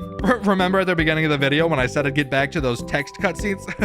This is that point of the video, because it's honestly some of the coolest shit I've ever witnessed. Before each night, we're given some text on screen that unveils little pieces of the story, as I've previously mentioned. Before I start talking about the story, I do want to clarify that I don't know the story for certain. What I'm talking about and what I'm about to say is strictly my theory. I've already covered Night 1's pregame text, but I'll do it again. It seems to be straight from a news broadcast where the anchor mentions how their very own Sam Rodriguez has gone missing after doing a story about visiting the Freddy Bear's location, and nobody knows where he is. That's about all this night gives us. However, Night 2's pregame text seems to be from the perspective of the restaurant owner Raglan and a health inspector. The health inspector mentions how the mascots are stinky and, before leaving, notices the floor sounds hollow and is emitting a strange smell. When he mentions this, it noticeably makes Raglan uncomfortable. Raglan states that it's just the cellar where they store things. When the health inspector asks to see, Raglan seems hesitant, but then shows him. At this point,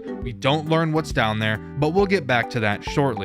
Night 3's pregame text comes from a journal entry of who I can only assume is Raglan. Raglan writes that he's told the animatronics to not try and leave the establishment, and that one night after closing, a character named Wolfgang tried to leave. However, after nearing the door, he presumably got set ablaze and fucking died, because when Raglan came back the next day, there were ashes left on the floor. Raglan took these ashes and showed them to the other animatronics and told them if they tried to leave, the same would happen to them. Sam. This was interesting to me. Not only does leaving the building cause the characters to die, this shows that the characters can die and are therefore alive, which would lead me to believe that they're not just possessed mascots like in most other FNAF games, but are instead their own living organisms, which is honestly deeply disturbing to think about. But if that is the case, then what I still don't understand is why the animatronics would be trying to attack us, unless they were maybe being controlled by something else. Night 4's pre-game text seems to take place between two parties, Sam Rodriguez's parent and their lawyer, and Raglan and his lawyer. They attempt to settle a dispute about where the missing Sam is, and his mother angrily lashes out at Raglan and his lawyer, saying how he just wants to see her boy again, claiming that Raglan's eatery has a known track record for disappearances, and that she knows Raglan is the cause of her son's disappearance. Night 5's pre-game text reveals something crazy, though. It's another journal entry from Raglan, this time years after his last, in 2017, the year this game takes place. Raglan questions how it has gone this far, and that they should have gotten him by now, which could only be questioning how Sam has survived so many nights, and how he's surprised that the characters hadn't killed him yet. Raglan mentions how the system they have has always worked so well, which would lead me to believe that he had a plan to have Sam killed by the mascots, and that he has done this multiple times before. He mentions how back when he was in Sam's position years ago, he had made it this far, and on this night, Night 5, Freddy Bear appeared, except he looked and acted way differently. He mentioned how Freddy Bear was, quote, beyond hunger, end quote, which I actually believe is literal. We know in Night 5 that Freddy Bear did look much different from the other animatronic, contorting in unnatural ways, and after that night we see a newspaper clipping talking about Sam's disappearance and how it came 4 weeks after the disappearance of a health inspector named Gibson Newman. Sound familiar? It should, because that's the exact health inspector mentioned in the Night 2's pre-game text. I believe that Sam Raglan is hiring people to work at this establishment so that the mascots can kill them and eat them. Since I believe they're living organisms, that would only mean that they need to get energy somehow, and referencing how Raglan said Freddy Bear was, quote, beyond hunger, end quote, that could only mean that it's because he hadn't killed Sam yet, and Freddy Bear decided on Night 5 that he would take killing Sam into his own hands so that they could eat. I believe that both the reason the mascots smell bad and the cellars smelled bad was because the cellar is where the dead bodies of the previous victims were kept, and some of the bodily remains were caked into the fur of the mascots. I believe that the mascots are being controlled by some sort of demons that are confined to the restaurant, and that's why Wolfgang turned into ash when he attempted to leave. Steve Raglan is stuck finding new victims for them to kill and eat so that they don't turn around and kill him instead. That's why he was getting so nervous when he realized they hadn't killed Sam yet. But I don't think that's all. I think the mascots were all fucking with Sam the whole time. Freddy Bear is clearly strong enough to open the ticket booth door when it's down, as seen in Night 5, and I'm willing to bet that the others could do that as well. I think that the mascots are smart enough to know that you think you're playing a game and that your office is the safe point, and that the ticket booth door is the way you protect yourself in this, quote, game. I think the animatronics are knowingly playing along. Look at Chica, for example. When she's at the ticket window, she's clearly leaning into your office. Yet, instead of attacking you, she waits for you to close the window, and when you do, you can clearly visibly see her move out of the way so that it can close. These mascots know they can kill you at any time. They just wanted to play along and make you think you have a chance. All the way up to the last second, when Freddy Bear finally decides the game's over, even in his final moments telling you your time playing the game is up. So that's what I managed to get out of the story of this game. Am I right about it? Maybe. I have no idea. I know other people have made videos about this game, but I don't like watching videos about games I'm going to make videos about for what should be obvious reasons. I mentioned there's one more thing I wanted to talk about, and that's why this game has been removed by the developer, and why it's pretty damn hard to find and get your hands on. There's an entire Google Doc that has been made by the dev's ex-friend detailing the whole situation, and it is long, by the way, 65 pages to be exact, which goes over all the receipts about just how terrible Avocado Dreams, the developer of this game, is. To give you the basic TLDR, Avocado Dreams was the subject of allegations stating that she spread rumors of an ex-friend of theirs financially extorting his ex. She defamed others via blackmail, acted manipulatively and very unprofessionally while working on multiple projects, claimed that she has an exception to a disorder which stems from having a previous disorder, and encouraged and supported threats of violence. If you want me to make a video reading the whole Google document for you guys, just let me know in the comments below, because I couldn't in good faith go into extreme detail of this case in this video. But that's all Graveyard Shift at Freddy's has to offer. I think this game is so incredibly amazing. From the gorgeous animation to the amazing sound design, game design, and story design. I struggle to actually find anything of significance to complain about that isn't just a skill issue on my end. I would like to thank the developer, but I don't thank Dgens. Let me know what you think about it in the comments below. In the last video, I asked you all if you wanted to see me cover another FNAF game series from start to finish, and which one that would be. My favorite comment is this one from Ryko Janes, and they said I should cover the Five Nights at Sonic series. I've actually thought about doing it a few times, but I haven't just yet, mainly because the first 3 games are literally just skins of the first 3 FNAF games for the most part. But if you guys would be interested in seeing me cover that, then definitely let me know in the comments. The question of this video is, what FNAF game or fan game do you think has the best story and why? With the question of the video being asked, I've been Dexter, and I'll see you guys in the next video. See ya!